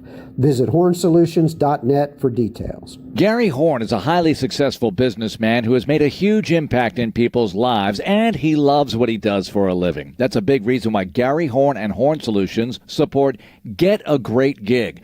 Get a Great Gig is a free job search consultation service that will help you find a job you love, whether it's to make more money or get personal fulfillment in the career of your choice. Email them at getagreatgig@gmail.com or on Twitter at getgreatgigs. Settle down, class. Colin, you're up. My fellow students, for today's show and tell, I present to you my phone. It's made with glass and an array of precious metals I can't pronounce. It's powered by Xfinity Mobile, so it's fast. Anyway, with Xfinity Mobile, we save hundreds of dollars a year. It's like being in a secret club that's open to everyone, like mathletes or robotics, but for savings. Now, if you all take a handout... Colin, what are these? I'm quizzing the class on the material. Now through December 21st, new customers can get a free line of unlimited mobile plus free text and calling to Mexico and Canada when you get 400 megabit Xfinity internet. It's all included for just $55 a month for 2 years with no annual contract and Wi-Fi equipment included. Call, click, or visit a store to switch today. Requires paperless billing and autopay with stored bank account. Restrictions apply. Taxes and fees extra. After promo, regular rates apply to internet service and Wi-Fi equipment. Xfinity Mobile requires Xfinity internet. Actual speeds vary and not guaranteed. They love us here at Trailer Stadium. 28-0 at halftime. Randle leads Huntsville. And we mentioned that North Shore is crushing Kingwood tonight 42-0. Fort Bend Marshall is crushing Dayton 56-0. So that means that Randle, if it holds on and wins this game, is going to face Fort Bend Marshall next week. That will be on Friday. Fulshear is going to host here at Trailer Stadium, and they will play on Thursday of next week. And we're also closely following what Ridgepoint is going to do, and we don't know who and where Ridgepoint is playing. It's kind of confusing, Patrick, in Class 6A, because Ridgepoint is off this week, but they're waiting to see what happens in District 19 6A, where all the Katy schools are. If Katy Jordan defeats Morton Ranch, I believe it is, then Katy Jordan will be in the football playoffs, but that messes everything up in a way that you can't stand, the way they don't decide what division you're in until your 4 playoff qualifiers are decided, and that means Katy Tigers could end up in Division 1, they could end up in Division 2. I'll give you 45 seconds to just rant your little heart out over that. I'm not going to rant. I just think it's silly. It shouldn't happen, and I don't know why they do it. But anyway, your thoughts, Roger, of one of the greats of all time, Robert Montgomery Knight. Yes, I remember Dick Vitale saying that so many times. Robert Montgomery Knight. Yep, the general. But before I do, I will tell you this. I recorded High School Scoreboard Live, and they had kind of a 20 to 30 second explanation of why Class 6A is the way it is, because with budget concerns and travel, they just can't make it work by splitting Class 6A into 2 divisions for the football season. They just say they cannot make it work. So there you go. I just think that's hard to believe. I don't know. You have to look into that further, I guess. Well, you were talking about, and by the way, I'm going to answer your question about Bobby Knight. You mentioned Huntsville, they looked a little sluggish at the beginning, and you talk about the travel, but I guarantee you, if people that lived in places like San Angelo, Monahans, Amarillo, Lubbock, they would tell you to quit your whining about your hour or hour and a half commute to come to play a football game.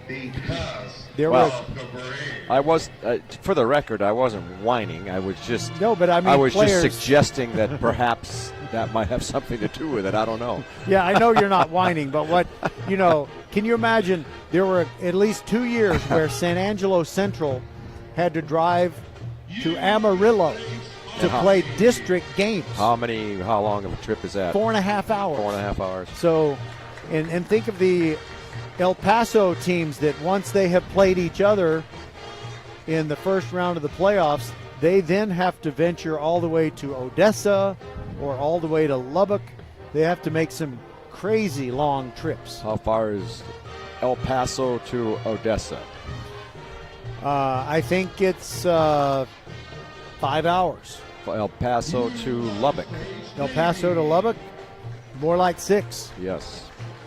Yeah, I think you could cut through part of New Mexico and maybe go through Carlsbad, New Mexico, which, by the way, I recommend that as a nice little vacation destination, especially in the brutal heat of the summer. You can go down into the caverns. It's just so cool down there. Cool. Just the cool, I don't know, the air is just so nice and refreshing and cool when you're up on, the surface. It's cool in more ways than one. Okay, so Robert Montgomery Knight. Yes, the general. What a polarizing figure. I mean, his players, for the most part, there were maybe 3 or 4 exceptions over the years who had terrible run-ins with him and maybe even sued him, took action against him. Yeah. But generally, the guys who played for him said he was one of the greatest influences they could possibly have had on their life. Yeah. They attributed so many of their successes, not just in basketball, to Robert Montgomery Knight. But there were so many incidents where we got to see him just dress people down and make them feel terrible. I have such mixed emotions about him. What do you think? I was mixed emotions too. But it's hard to argue the testimony that many of the players gave him or have given him in terms of who he was and the influence he had on their lives. I noticed one thing, I didn't realize this until I read it today, that he had a very, very high graduation rate with his players, like way over 90%, which I thought was pretty interesting. Yes, what a great graduation rate. I mean, that is one thing. He was so ethical as far as complying with NCAA rules, which were very difficult to comply with. A very, thick book of things that you had to follow back in his day.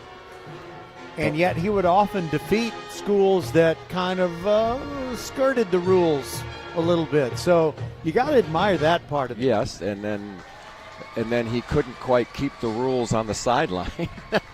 That's true. For instance, like throwing a chair across the court. I mean, you're not supposed to do that. That's one of the iconic moments in, not that it's a good moment, but I mean, it's one of those things that you remember, throwing the chair across the floor. And he also, as I recall, and correct me if I'm wrong, he just didn't seem all that apologetic after he did it. No, I don't know why. He just, it's almost like he got to be a different person almost, got so emotional. Yeah, we all saw you do it, Bob. Right.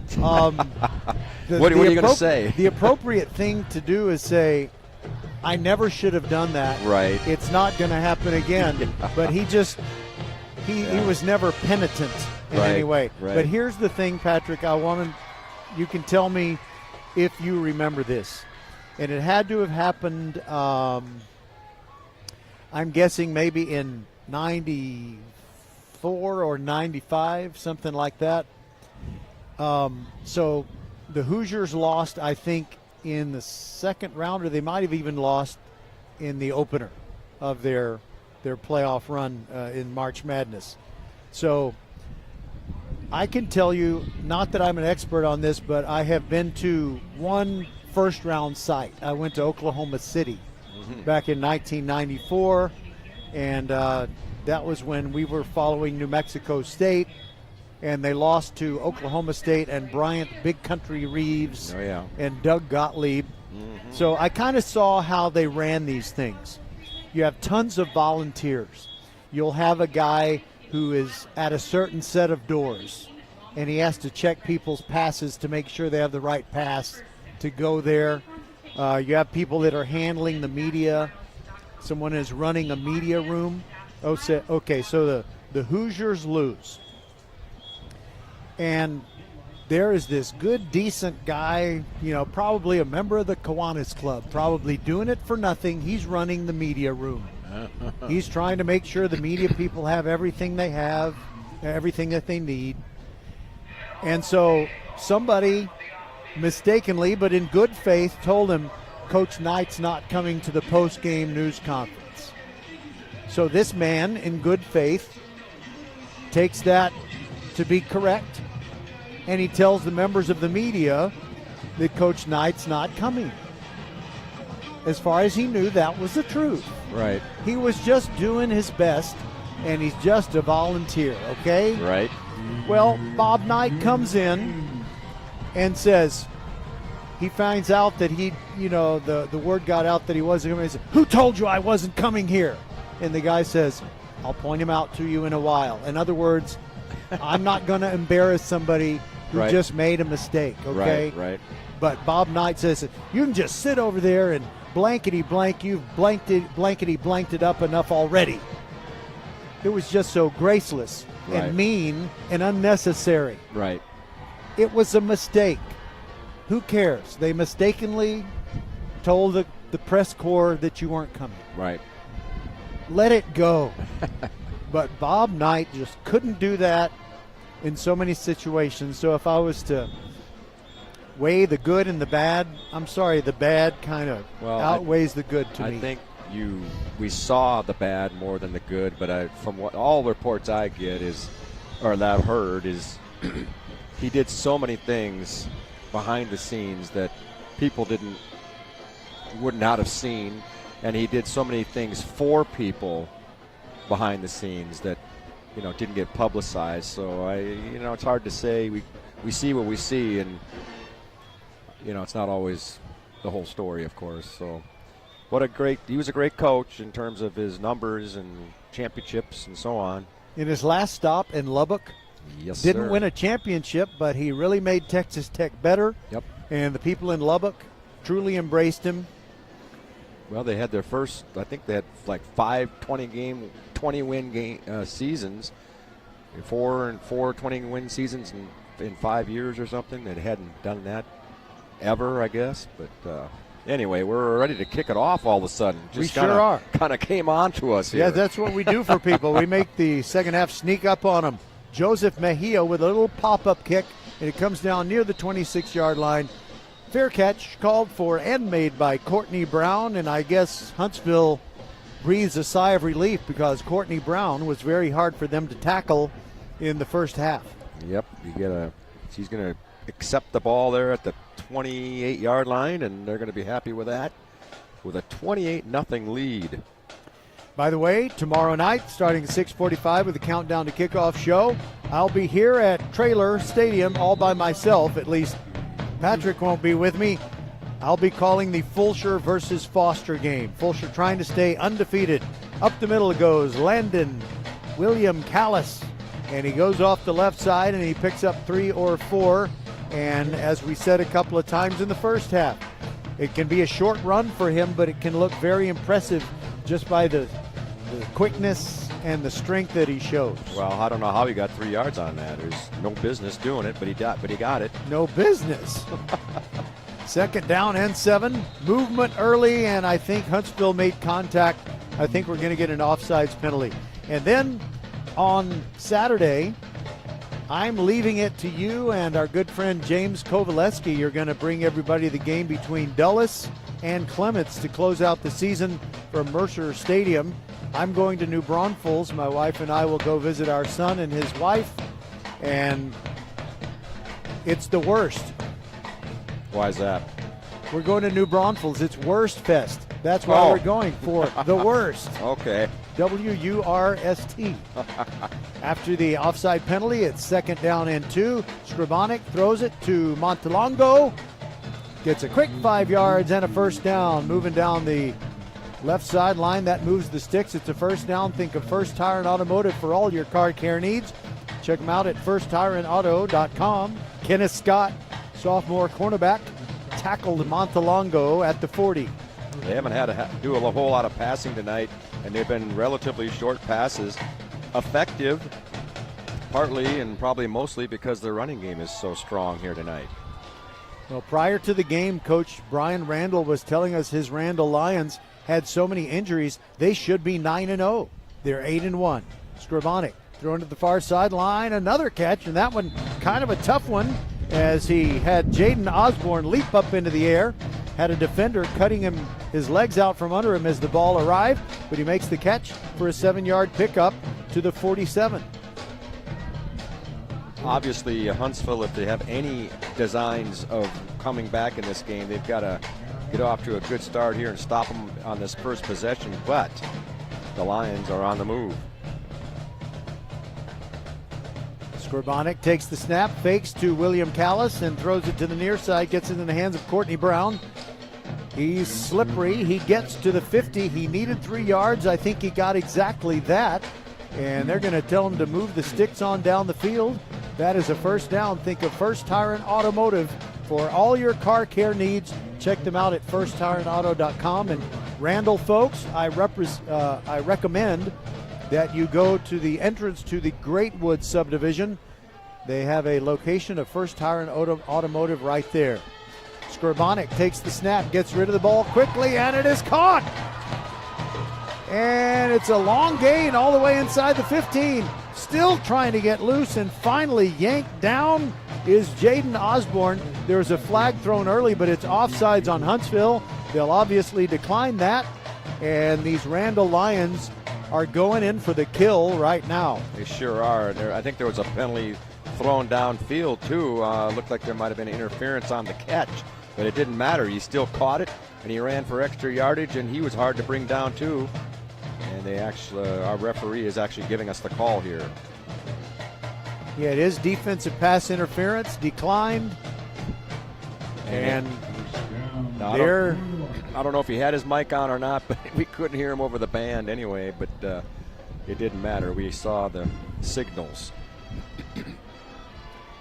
They are in the red zone already, and it's only taken them 2 minutes and 39 seconds to get there.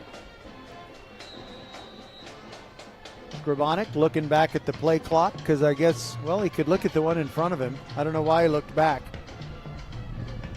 Maybe to make sure it's an empty backfield. And he might be changing the play. Play clock down to 8. Now he backs up, trips receivers to the left side, make that quads, and one of them, William Callis, joins him, and they run out of time again. That's their second delay of game penalty. They're just trying to do too much moving around prior to snapping the football. Well, you know, if you're going to have some stuff to talk about, you know, you're going to have a lot of positives in this game, but there's a couple of things that they want to clean up, and that would be one of them. You hate to, you know, have a play clock run out. This time, I think they're going to get something called a little quicker. First down and 15. Scribonic drops back, has time, throws over the middle, into traffic, but caught at the 6-yard line. He drilled it to Courtney Brown.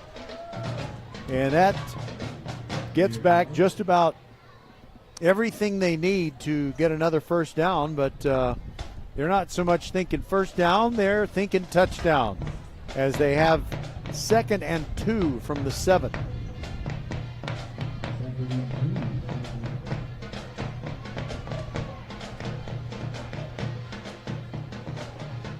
Skrabonic sets up quads receivers over to the left side of the formation. He throws it in that direction to William Callis. Cuts between blockers, hit near the goal line. And I think they stopped him at the 1, maybe the 2. Well, that was one of the only times tonight where he got up open field. It looked like he was going to score, and then he got popped at the 2. But it's still 1st and goal for the Lions as they're ready for the kill again here. They're already up 28-0. 20 seconds on the play clock, and Skrabonic might change the play. He's taking his time. Hands it off to Landon William Callis, and he goes into the end zone untouched. And the Lions continue to roar at Traylor Stadium. It is now 34-0. And I think you can count on that Friday night matchup between Randle and Fort Bend Marshall. And we'll have to kind of look at our choices, Patrick. Ridge Point's going to be playing a game probably on Friday. Fulshere's playing here Thursday. And the extra point kick up and good by Christian Munguia. And it is 35-0. 7:15 to go in the third quarter. Randle flexing its muscle. And we'll be back.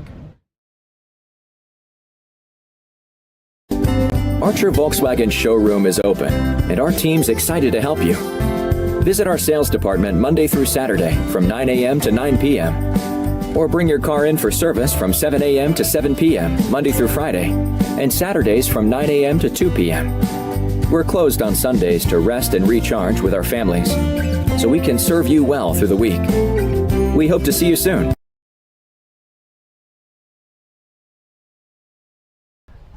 All right, Patrick, give us the details on that Archer Volkswagen touchdown scoring drive. Well, 8 plays, 72 yards, 4 minutes and 13 seconds, capped off by a 1-yard run from your man, William Callis. That's his 4th touchdown of the ball game. I have got to ask my dear friend, Rosie Callis, I'll say it's Landon William Callis. She said there are so many people named Callis in Edna and Wharton, El Campo, places like that. But I'm thinking there might be a connection. Here is Munguia's kickoff, and he kicks it to the Munguia.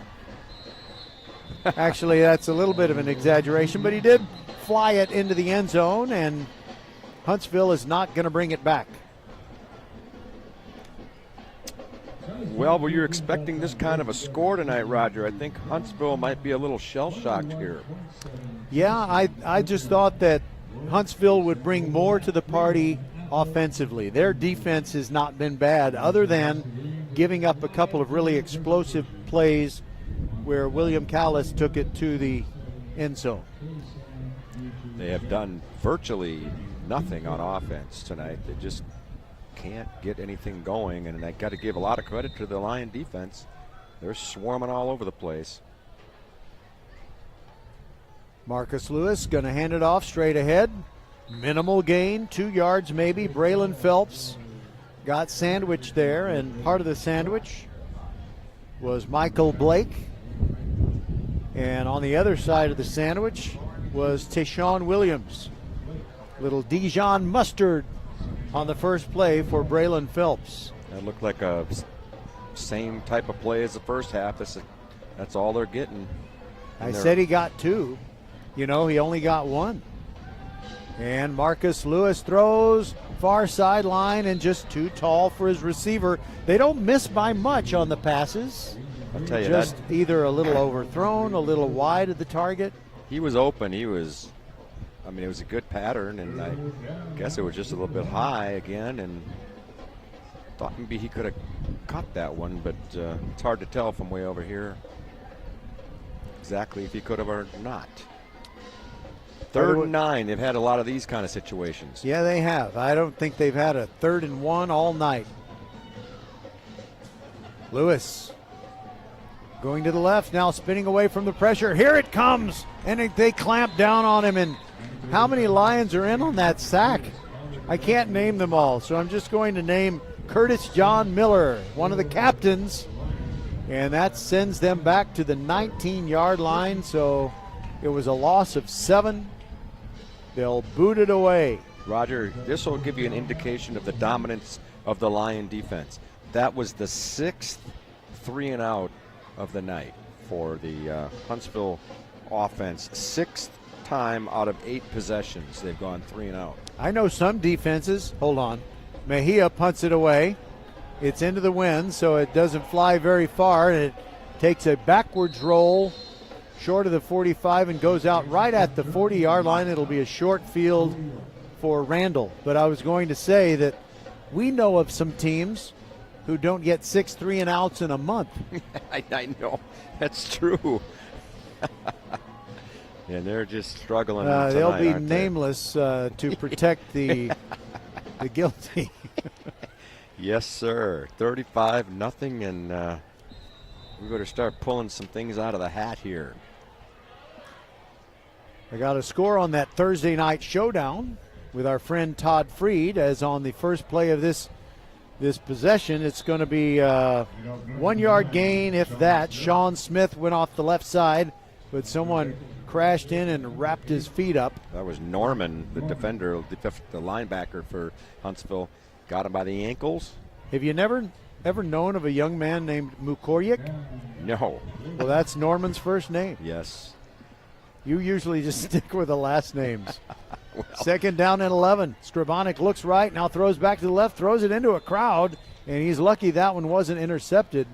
I don't know about the soundness of that particular play design, as Cole Schrader almost had himself an interception. They were trying to throw a little middle screen. He looked to the right, pump faked, and then he brought it back, trying to hit a middle screen. He overshot the receiver. I don't even know who it was for sure. And like you said, it was almost intercepted. You got to make sure the middle screen is not in the middle of a bunch of defenders. 3rd down and 11. Scribonic. You know, Landon William Callis, a freshman, very impressive, but Scribonic, a sophomore, he looks like a stud quarterback out there they can count on for the next 2 seasons. And another delay a game. Now, he does need to work on that. Well, I tell you, it's not always just him. Is it the headset's off? Is that the head coach down there? Or did the coach spike the headset? I don't know, but he's dragging it on the ground right now, and he's not real happy with that 3rd delay a game call. By the way, I did think they call timeout here? I don't know. I guess they did. They got a timeout, but that's frustrating to the coach, I'm sure, Coach Well, Randle. yeah, it's an unforced error. Right. So 35-0 with 5:14 to go in the 3rd. We can kind of weave a little discussion in here about one thing or another. If we think of something else that we didn't say about Bobby Knight at halftime, I was just thinking about, not so much things about people, famous or otherwise, but just expressions that people use that I can't explain exactly why, but I just find certain expressions very annoying, and I wish people would stop using them. Oh, you got some examples One for of us. them, throwing shade. Throwing shade. That is to say that somebody's, something that's making somebody look bad, criticizing them. Mm-hmm. It just doesn't sound like anything that would be bothersome. Throwing shade as we get another apparent delay of game penalty. Well, let's see. Is that what it is? False start. Well, here's one for you, Roger. It's not a phrase, but I don't know how to say it, but I think I see if I can get this out properly. But when people say good morning, okay, Mm-hmm. I wonder sometime how sincere the good morning is, and I'll give you some examples. Do we have time here on this? Let's get this playoff here and keep that in the back of our minds here. It is 3rd down and 16 for Randle, but they lead the game 35-0. Scribonic drops back, looks right, and throws another one of those jailbreak screens, and he gets it to Courtney Brown, and he gets back, the yard that they lost to get behind the first stick. But it's going to be 4th and 9. I'll bet they look like they might go for it here. Yeah, they're looking like they're going to go for it. The play clock is running, and they don't have really anything to lose here. Or are they going to, let's see, the defense is getting ready to come on the field in case they don't get it, but up 35-0, not really a huge risk. Might do a quick kick. Are they going to try to draw them offside maybe? Might try to do that. Scribonic is doing a couple of violent head bobs. He does take the snap. He wants to pass it over the middle. Courtney Brown tackled short of the first down. Huntsville was ready. Shiloh Jones, the linebacker, bulldogged him down a couple of yards short of the first down, and they will turn the ball over to the Huntsville Hornets. Okay, what were you saying? I was talking about good morning. Yeah, you're saying the insincerity? I wonder if there, when people, for instance, morning, when you say good morning to somebody and the person says morning, and their voice inflection it's just a different voice inflection that you would not normally hear. You know what I mean? Like you don't talk to people that way, but they might say good morning that way. It just seems odd to me. I don't know. Maybe I'm the only person in the entire world that notices that. Well, I know that sometimes if a person says, by the way, on the first play, just a gain of 1 yard for Braylon Phelps. If the first person says a very cheerful good morning, you almost feel obligated to say something somewhat cheerful in return. But do you have to be good morning? Like that's not me. Well, no. I mean, I'm just saying, this voice that is whatever. I don't know what that. I don't know how you describe it, but I'm not doing a very good job. Maybe I better think about it more. But I notice it myself. Let me just say good evening, Mr. Phelps, as Braylon Phelps carries again, but only 2 yards. So that makes it a 3rd down and 7. He was brought down by a guy who's had one heck of a night defensively, Michael Blake of these Randle Lions. There's another expression that I don't know why it bothers me so much, but it does, and I'll tell you soon. 3rd down and 7. Lewis fires it down the near sideline. 50-50 ball caught and then dropped. Incomplete.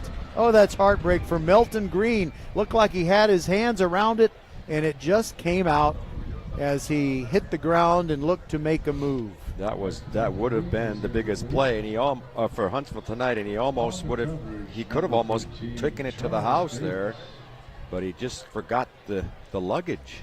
It seems, Patrick, that even when people aren't teenagers anymore, they seem to say certain things just because they think it sounds cool for some reason. I mean, people can be our age, and that's pretty old. Yes. To say something. By the way, it's a fake punt. They're trying to run for their lives and get a first down, and they do. Huntsville picks up the first down. Hunter Lorenz came out of there. He's the same one that threw the pass on the fake field goal in the first half, and he just took off. He was one of the short men, and good for him. He gets a first down. Okay, so Patrick, it just bothers me when people say, we used to have a really good Dairy Queen in this town, but it's been a minute. I mean, you don't mean it's a minute. You mean it's days, weeks, months, years, if not decades. It's so imprecise. I don't know. It just annoys me when people say it took a minute. Well, how about when there's a sack here? Yeah, there's a sack on Marcus Lewis, and the Randle Lions are just feasting. They sure are. Well, how about this, Roger? Here's another one for you. You're at the diner or you're at the restaurant, and the waitress says, "What do you want, honey?" What are you going to have, honey? Does that bother you? Yes, I don't understand why they say that. I just think it's silly. Well, I don't mind if they call me honey. Oh boy. I'll give you another one. This is where no words are being said. Marcus Lewis running right. They cut him down after he gets to the 40-yard line. On that first play, there was a sack, and it was Jared Sherman of Randle who got the sack, and that set up a 2nd down and 20, and Huntsville only gets a couple or 3 back, and now it's 3rd down and 17. So here's one walking down the hall. Uh-huh. You got an adult walking the other way, another teacher with their phone in their hand, and go ahead and call this play, Roger. Lewis claps his hands together, has time to throw, near sideline, and it's incomplete. And lobbying for an interference call is Melton Green, but no flag is forthcoming. There was definitely contact. Definitely contact. And let's see. He is accusing Cam Richardson of Randle, but the officials determined there was not enough evidence to indict anyone. Either that or he just didn't see it. Anyway, the other adult is walking down the hall with their phone, and they're reading an email or a text or whatever, or they're making the text. Now a whistle. Whistle on the punt snap, and looks like pre-snap. Yeah, timeout, Randle. Timeout. All right, now's the time. Go ahead. So anyway, I'm preparing myself to say hello or how's it going, what kind of day you have, whatever. Acknowledging the person, right? And I'm looking, and the person never looks up. They're talking to someone else? Well, they're texting or they're emailing or whatever. Their eyes do not come off the screen. And I don't know, maybe I'm just too old. I don't know, but that's just whatever happened to human connection. Like, well, how about connection? How about being in the grocery store and somebody has a phone that you don't see? I mean, it's kind of wrapped around their head, and you and they are the only ones there, and you're about 6 feet apart, and they say something, and you could plausibly say, he's talking to me. That's right. And I just start talking to him. And there is the punt by Mejia of Huntsville, and it lands short of the Randle 30 and trickles on down to the 23. I'd really like to just start talking to people who appear to have no phone. You can't see the phone, it's not visible, and they just start talking. And I say, well, I really think the Rotel does better when you're making that casserole. and look, it's on sale. Yes, sir. Yeah, I really like to, but I can only do that when my wife is not with me. Yeah, that's right. She doesn't want me doing that kind of stuff. Or otherwise she's going to have to claim that she knows you, right? Well, she doesn't like to have that kind of spontaneous fun with people you don't know in the grocery store. Well, my wife, I guess she's somewhat like you in that regard, but I mean, I'll be with her in the store, and we'll go, why don't you go get this in this aisle, I'll go get this, and we'll meet back up or whatever. So the next thing I know, I'm looking for her, and she's talking away with somebody that she doesn't even know, having a big old conversation about something, Patrick, what is going on out there? Huntsville punted, and there was some kind of penalty, I guess, against Huntsville that I think was going to be added on to the end of the return. I believe that's what it was. It must have been a 5-yarder because not much was marched off. Well, the Lions have it at the 37. Scribonic hands it off straight up the middle and then bouncing over to the right. It's a decent gain for Sean Smith, and I think that Randle will be more than happy to spend quite a bit of clock as we have half a minute to go in the third. As you say that, they rush to the line for the next play. 2nd down and 6 from the 41 for the Randle Lions. Fake handoff, throw toward Montelongo, and just very short, he couldn't even, it was on his shoe tops. And closing in quickly was number 22, Brent Carroll. I am such an old school guy that I just don't understand when you're up 35-0. I don't know. Maybe you got to work on plays or something, but it seems like you should just be running the clock here.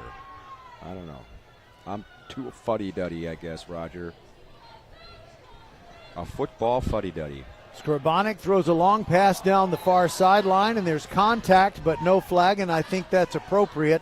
There was a Randle receiver who was kind of reaching for the ball, and he tripped over an already fallen Huntsville Hornet defender. I like the and way the you intended receiver was Mark St. Fort.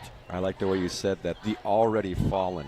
Yeah, there was no, that's definitely the right call. There's nothing there on that play. And the defender was Jawan Giddens. He didn't reach up to trip anybody. He was just sliding along, having taken a dive toward where he thought the football was going to go anyway.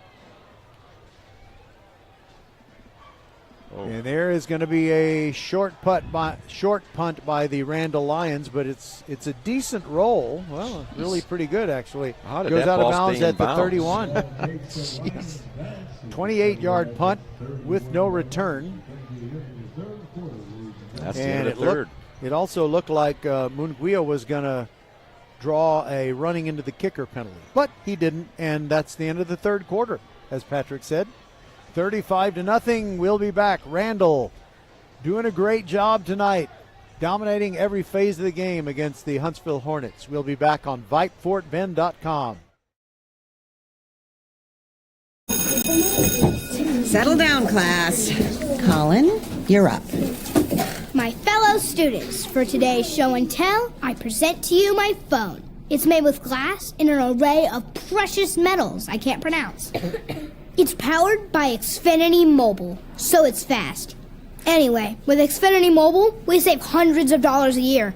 It's like being in a secret club that's open to everyone, like mathletes or robotics, but for savings. Now, if you all take a handout... Colin, what are these? I'm quizzing the class on the material. Now through December 21st, new customers can get a free line of unlimited mobile plus free text and calling to Mexico and Canada when you get 400 megabit Xfinity internet. It's all included for just $55 a month for 2 years with no annual contract and Wi-Fi equipment included. Call, click, or visit a store to switch today. Requires paperless billing and autopay with stored bank account. Restrictions apply. Taxes and fees extra. After promo, regular rates apply to internet service and Wi-Fi equipment. Xfinity Mobile requires Xfinity internet. Actual speeds vary and not guaranteed. Okay, we are back for the fourth quarter, and we did not bring you the first play. It was an incomplete pass thrown by these Huntsville Hornets, and I think they've gone to their other quarterback, Austin Taylor. 2nd down and 10. It is indeed Taylor, and he keeps it around the left side, goes out of bounds, crossing the sideline after a pickup of 7, it looks like. Are you surprised they didn't try that a little earlier with the quarterback? Or? Yes, I was thinking, Marcus Lewis just had not been able to move the team, and it doesn't necessarily mean that it was all his fault. Absolutely. But sometimes you just need a change of pace. You just got to change it. Yeah, sometimes. But by the time the head coach Rodney Southern made the change, I mean, it's too late. The cows are out of the barn. And now we get an interference call. There was a sideline pass that Austin Taylor tried to get to Hunter Lorenz, I believe. No, I'm sorry, it wasn't Hunter. It was Savion Conte. Couldn't get it to him, but there was a Randle defender on the back. And here is Gary Godwin, our referee, to tell us who's guilty.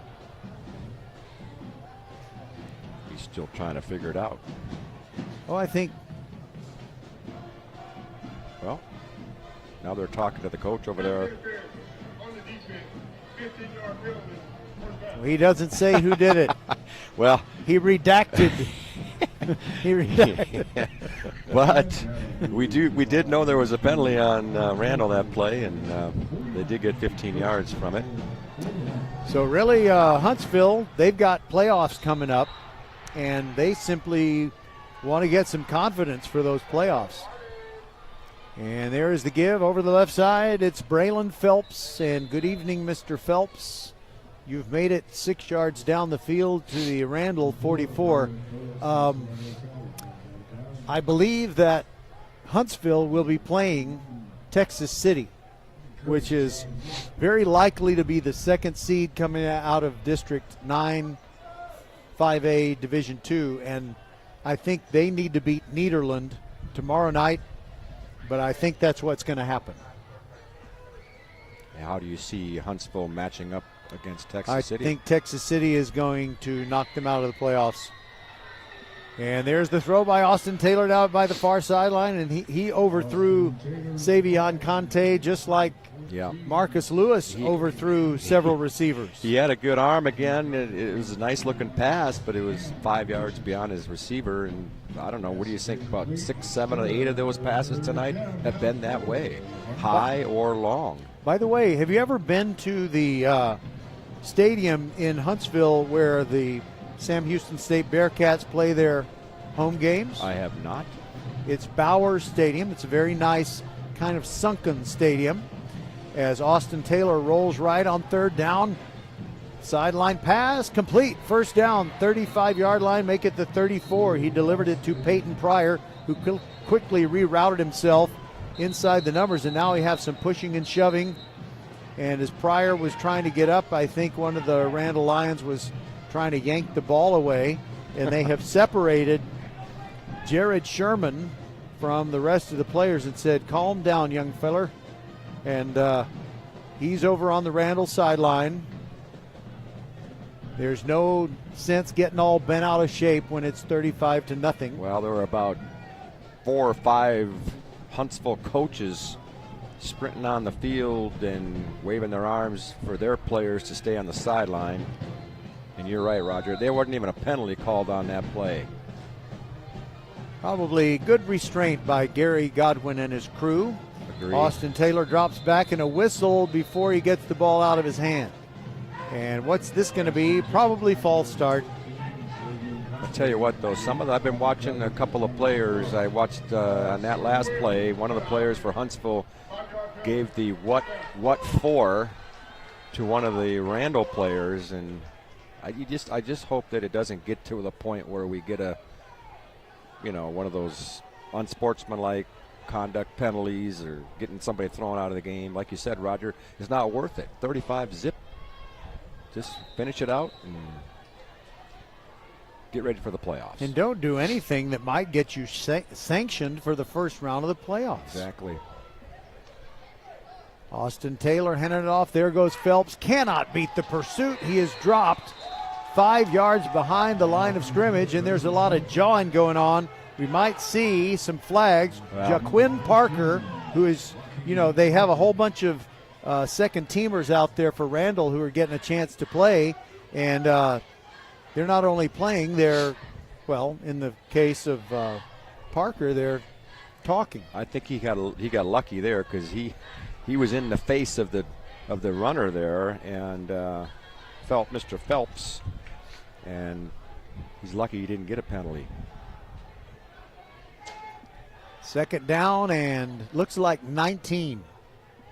Taylor rolls right, steps toward the line of scrimmage and throws a pass that is simply dropped at the 34-yard line, delivering to Peyton Pryor, who is kind of leaning downward looking to make the catch and didn't get it. Okay, so now it is very easy up here for us to say, or for me to say, Parker needs to just don't run your mouth. But exactly. We don't know if Braylon Phelps has been running his mouth. And, when you're down 35-0, you probably just need to keep it quiet. But that's right. Very true. We've had more than our share of blowouts to talk about in the fourth quarter. Taylor steps up in a crowded pocket and throws slightly behind his intended receiver, Josh Stanley. It's incomplete, and it's going to be fourth and still 19. Yeah, I think when we talk about talking to opponents and so on, that's a skill that you kind of have to develop, I think, to restrain yourself. It's not easy, but it sure is beneficial to the team if you can walk away here from some of that stuff. They are going for it on 4th down and 19 from the Randle 44. Empty backfield. Austin Taylor drops back. Here comes the blitz. He's hit as he throws. It's underthrown, tipped, and incomplete. He threw a pretty accurate pass under the circumstances, But I will say that Randle pretty much had Hunter Lorenz covered up. Yeah, there's been we talked about the overthrows and so on, but there's also been a couple that could have been caught. They just couldn't quite reel them in. I got some good news for you, Patrick. Yeah, what's the good news? You know my little signs I put all over the stadium? You don't have to get any of them because I'm coming right back here tomorrow. You're just going to keep them up. That's a good idea. Might as well. Yes. They're rain-proof, but we're not going to get any rain anyway. No, it's going to be beautiful weather. Beautiful, nice and warm, too. And so... Got a new quarterback in there, New quarterback Roger. in there for Randle, and it is Leo Garza. And he hands off on his first play to Sincere Timpson. Here's Garza is the, let's see. Yeah, he's got the short pants, Roger. Yes. With no knee pads. We talked about that one. But not as short as Jackson Montalongo's pants. And I have to give the principal's kid a hard time. Oh, man. Yeah. I'm going to have to look up the... Uncle Leo Garza takes the snap and hands off to Timpson, running right, stretching it. He had picked up 2 yards on the previous play, and he got 3 right there. It'll be 3rd and 5. Those running backs all kind of run the same. They kind of got those quick feet and good moves in the hole. None of them, though, quite to the caliber of Williams Callis, who's had an awesome game. And he's getting some rest now and getting him ready for the playoffs. Keep that tread on the tire. Exactly. Don't use him when you don't need to. He's your bell cow. And you know that style of running that you mentioned, where the wider they get, the better they seem to run. There's one thing I want to say about that here in a moment. And I'll have a chance because evidently it's a delay of game on Randle. Okay, so boy. You know, when you have a field that is engineered and it kind of has a crown in the middle for drainage, right? As guys, running backs move wider and wider, it seems to really help them build up momentum and get to the edge and get around the pursuit. But here at Trailer, it appears to be an almost completely flat field. Now, is that possible? I didn't think they were allowed to do that. But they always had to have a little crown on it. It may just have a minimal crown. Okay. It looks pretty flat from here. And up the middle they go. Sincere Timpson twisted around, a little do-si-do with Fred Oladelli. Sorry, I botched his name. Oladelli, number 99 for Huntsville. And it'll be a punt situation. And Christian Munguia will punt it away, and he will punt into the wind. But we've got 7:45 to go. The clock is still ticking down. It's 35-0, and Randle is just finishing up a fantastic 9-1 season. And as far as we're concerned, they can let that clock roll on. Not much of a rush on Munguia and not much of a punt. Although it takes a beautiful roll. Yeah, it does take a good roll, but if it didn't take, that's more roll than flight. Yeah, so let's see, it went to the 34. Yeah, I think you're right. So it's 16 plus 4. That's a 20-yard punt. And the flight was probably what? I don't know. It's like when you're watching golf and somebody's got the little 7-iron. It's a little bump and run. Yep, that's where what it's that was. the ball is airborne for about 12 feet and then it rolls about 80 feet. Yep. On the nice freshly cut green. Austin Taylor kind of having to play mop-up duty at quarterback, and he rolls to the right. Here comes a late rush. He gets it away, gets it a complete. And that's going to be a 9-yard pickup, I think, just an eensy bit short of the first down. Peyton Pryor made the catch, and I believe, okay, I'm sorry, it's taken me for a moment here. Ryan Mallory makes the tackle for the Randle Lions, 2nd and 1.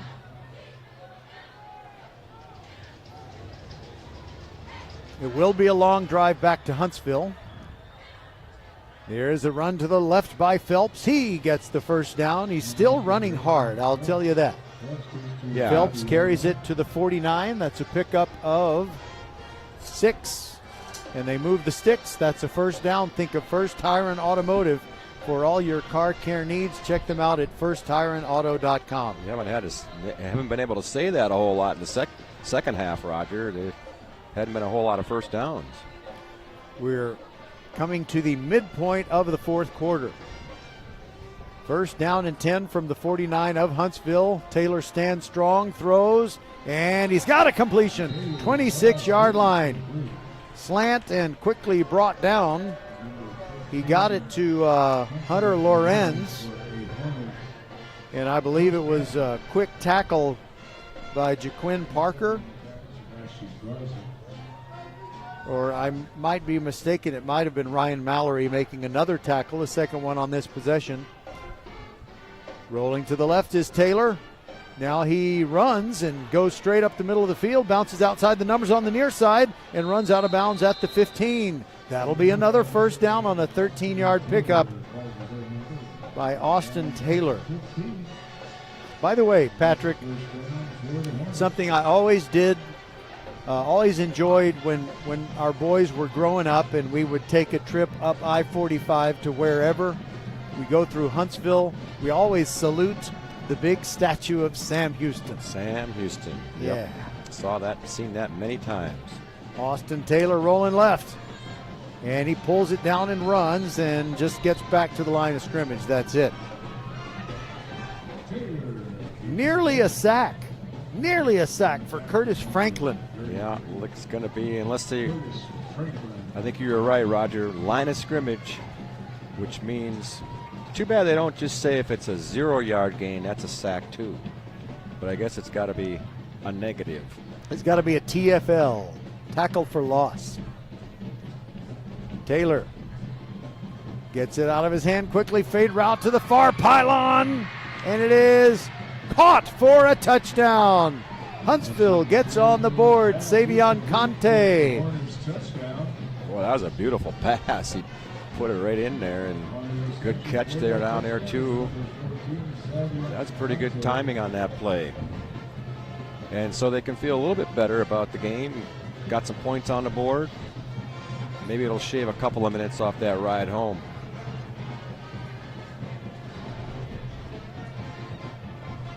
Well, the Huntsville band still sounding strong, and you know, a band can play in such a way they sound very enthusiastic. Yes. And the kick is up, and the kick is no good. Put a penalty marker on it. Oh, yeah. We got some late stuff going on. One of the Randle players was knocked to the ground after the play. There's 2 penalty markers on the play here, and a big huddle by the officials. LaJalen Miller was the guy who flopped down. Now, did you actually see anyone strike him? I did. It kind of looked like a soccer player just falling down out of nowhere. We had fouls by both teams. Yeah. Unsportsmanlike conduct, number 28 of the defense, and number 30 of the offense. Okay, well, not sure. There's no 28 on the Randle roster. So it might be Jarius Singletary. He's 28 on Huntsville. Yeah. And the aforementioned LaJalen Miller. I think he had it reversed on the, but doesn't. Well, that's what we were hoping not to see, and hopefully we'll, both coaches can just kind of get a grasp on the players and tell them to settle down here. 5 minutes to play. Do you think they'll do an onside kick down by 28? No. Or 29? I could easily be proven wrong here in a few seconds, but I don't think they will.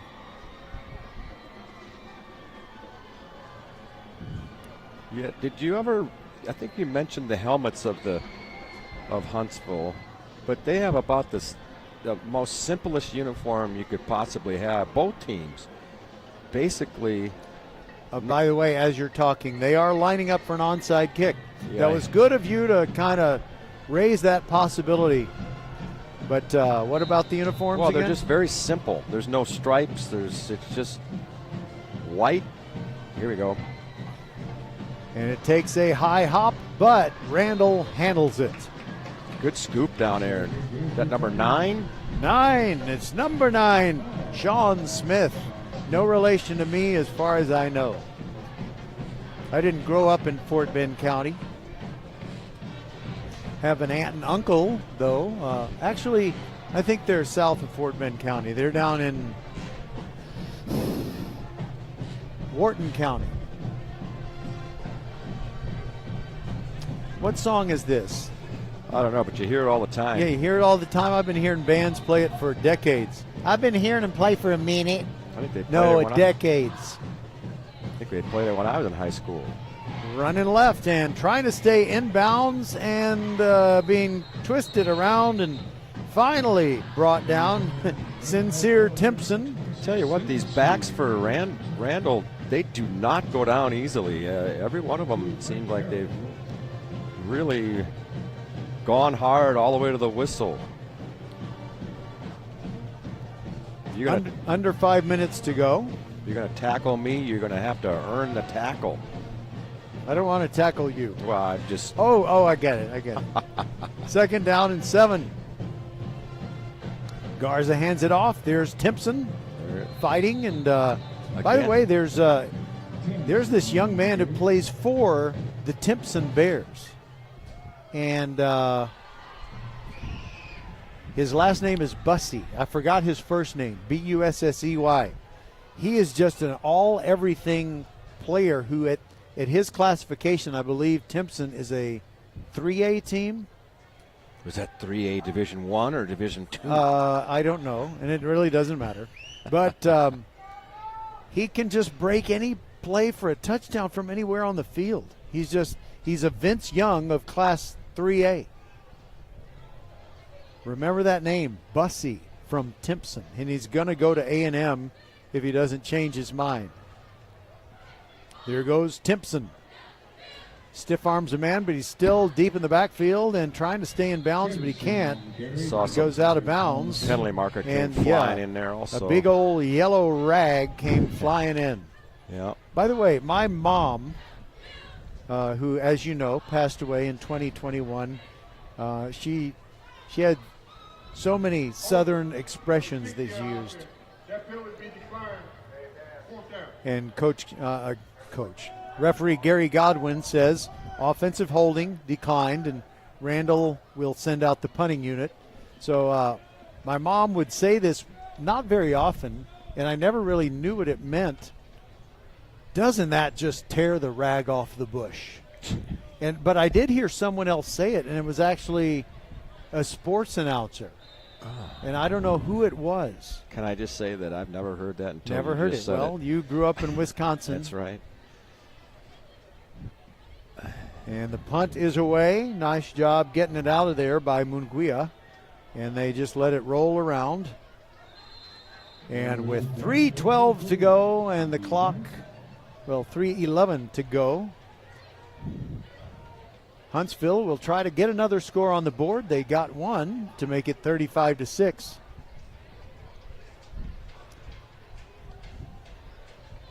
This Randle Lions crowd has to be happy with their young team. And, to be honest with you, Patrick, I thought we'd see more fans in the stands. But I think next year they are going to start bringing some real huge numbers of fans, kind of like Fulshear has started to do. Austin Taylor going to throw the ball down the sideline, and he's got a catch on the run. Out of bounds near the 30. That's a big pickup. That was another beautifully thrown ball. 38-yard pass to Savion Conte. He just laid it right in there, and I don't know how you could drop that in there any better than he just did. Well, I like that Huntsville has just kept on playing. They're not just playing out the string. They want to get another TD. Why not? Taylor rolling left. Here comes the rush. Gets rid of it and got a completion.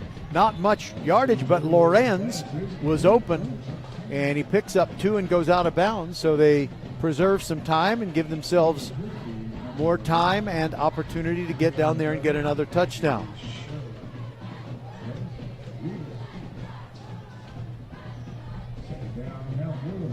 The cheerleaders have all their cold weather gear out. That's right. It's past time where you're going to be wearing, the stuff where you stay cool. And there's a pass intended for Lorenz on the skinny post, and it's over his head. He reaches up and couldn't even get a hand on it, and it was beyond the reach of Sherrod Rivas, who was on defense for Randle as well. As far as the crowd goes, I think some of the crowd has gone home. Yes, so and you also have to consider that it's Thursday night. Yep. So I think there was a decent crowd at the beginning, and then I think after the halftime show and so on, 3rd and 8, Taylor to throw. Fires it deep, looking for Conte, just beyond his fingertips. Boy, I tell you, it looked like he could have had that ball. He short-armed it a little bit, I think. It might have been a little bit more over his right shoulder than he had hoped. Yeah, kind of had to twist. We are quite a few yards away from the action. It's hard to tell exactly, but it's 4th and 8 here. I was kind of hoping to get some information on that Randle volleyball match. Couldn't get it. That's a shame. 4th down and 8. Taylor gets it out of his hand quickly, far sideline, in the air. No flags, incomplete, and I think that will probably end the competitive part of this game. I think Randle will try to get 1 first down. I think that's all they're going to need, and then they can probably run out the clock. I don't even know if they need to get a first down, do they? 40, 40, 40. What is that? Well, and then you're right about that many seconds, but I'm also looking at Huntsville has 3 timeouts. They might use them. If they use the timeouts, then yes, they got to get a first down. But I'd be surprised if they use their timeouts. I don't know. We'll find out. Leo Garza with 3 receivers on the right side of the formation. And Timpson standing at his left. Takes the snap. Give to Timpson, running right, getting loose. Oh, he almost broke it, but he ended up with a 7 or 8 yard gain over the right side. He just needed to break one more tackle, and he was going to, as the singer for the lead singer for the B-52s once sang, set sail.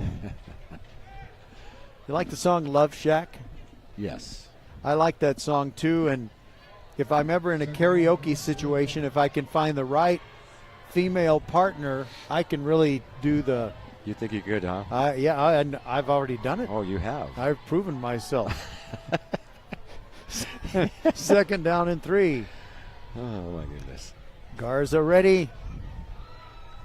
Oh. And here comes a blitz. And it's a run blitz, and it drops Timpson in the backfield for a loss of 2. And the clock is now under a minute and a half, and Huntsville seems not interested in using its timeouts.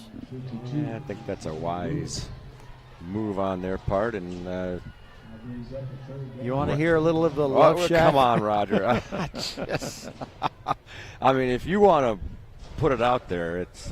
Well, is anybody still listening with it 35-6 and 1 minute left? That's true. If you see a faded sign at the side of the road. There you go. That's all you're going to get. Oh, man. That sounds pretty good, though. Yeah.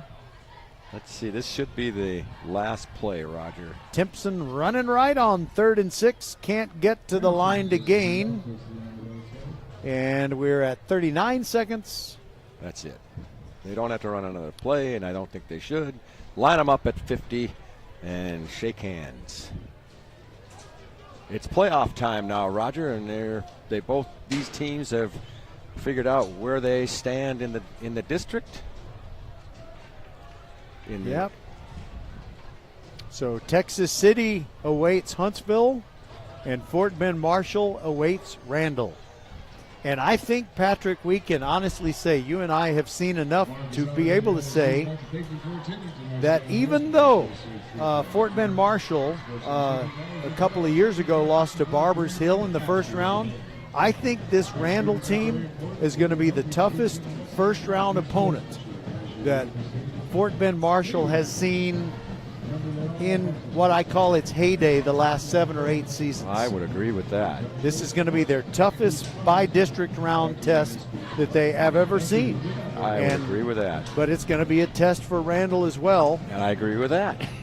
Because Marshall has that tradition, and if I was Randle, I mean, you're obviously happy to be in the playoffs. You're right where you want to be, but there's just something about facing Marshall that just, kind of makes you a little nervous, I would think. And with a few conversations that I've had with Coach Brian Randle, he's not thinking, we're just building something here, and, we don't really care how this goes. We're going to do it now. Do it now. Yeah, why wait? Strike while the iron is hot. There's no time like the present. Yep. And, wow, what a year for these young Lions. They really look good. And they are not secondhand Lions, by the way. No. The way they played tonight, it's going to be a tall test for Marshall. And you think about how all over the state of Texas in the various classifications, there are teams that feel like, why not us? Right. We may not be getting a bunch of attention in some statewide poll or anything like that, but we know what we can do. And you see teams just come out of nowhere and they will punch a favored team in the mouth and knock them out of the playoffs. There's so much drama to it. It's very exciting. All right, Patrick, any final thoughts as they play the Huntsville alma mater? Final thoughts. Thanks for letting me be here with you.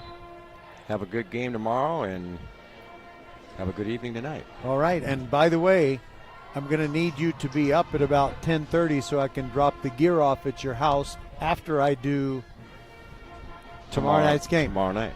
A bunch of the gear will be at Mercer Stadium waiting for you on Saturday morning already, but I will bring you that which you need.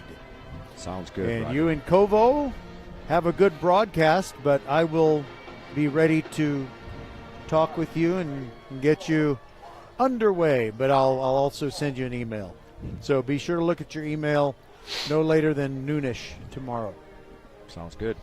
All right. Thanks, everybody, for being with us. And these Randle Lions certainly impressed us on VypeFortBend.com. They finished the regular season at 9-1, and who knows what awaits them other than we know that Fort Bend Marshall awaits them.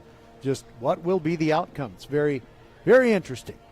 35-6 is the final score as Randle defeats Huntsville.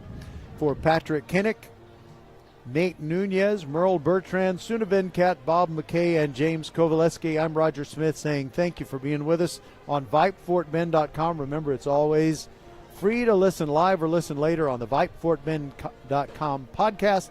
So you Randle fans can relive this one and get ready for the playoffs. Good night, everybody, and God bless, and I'll talk to you tomorrow night, 6:45 p.m., to bring you the game between Fulshear and Foster.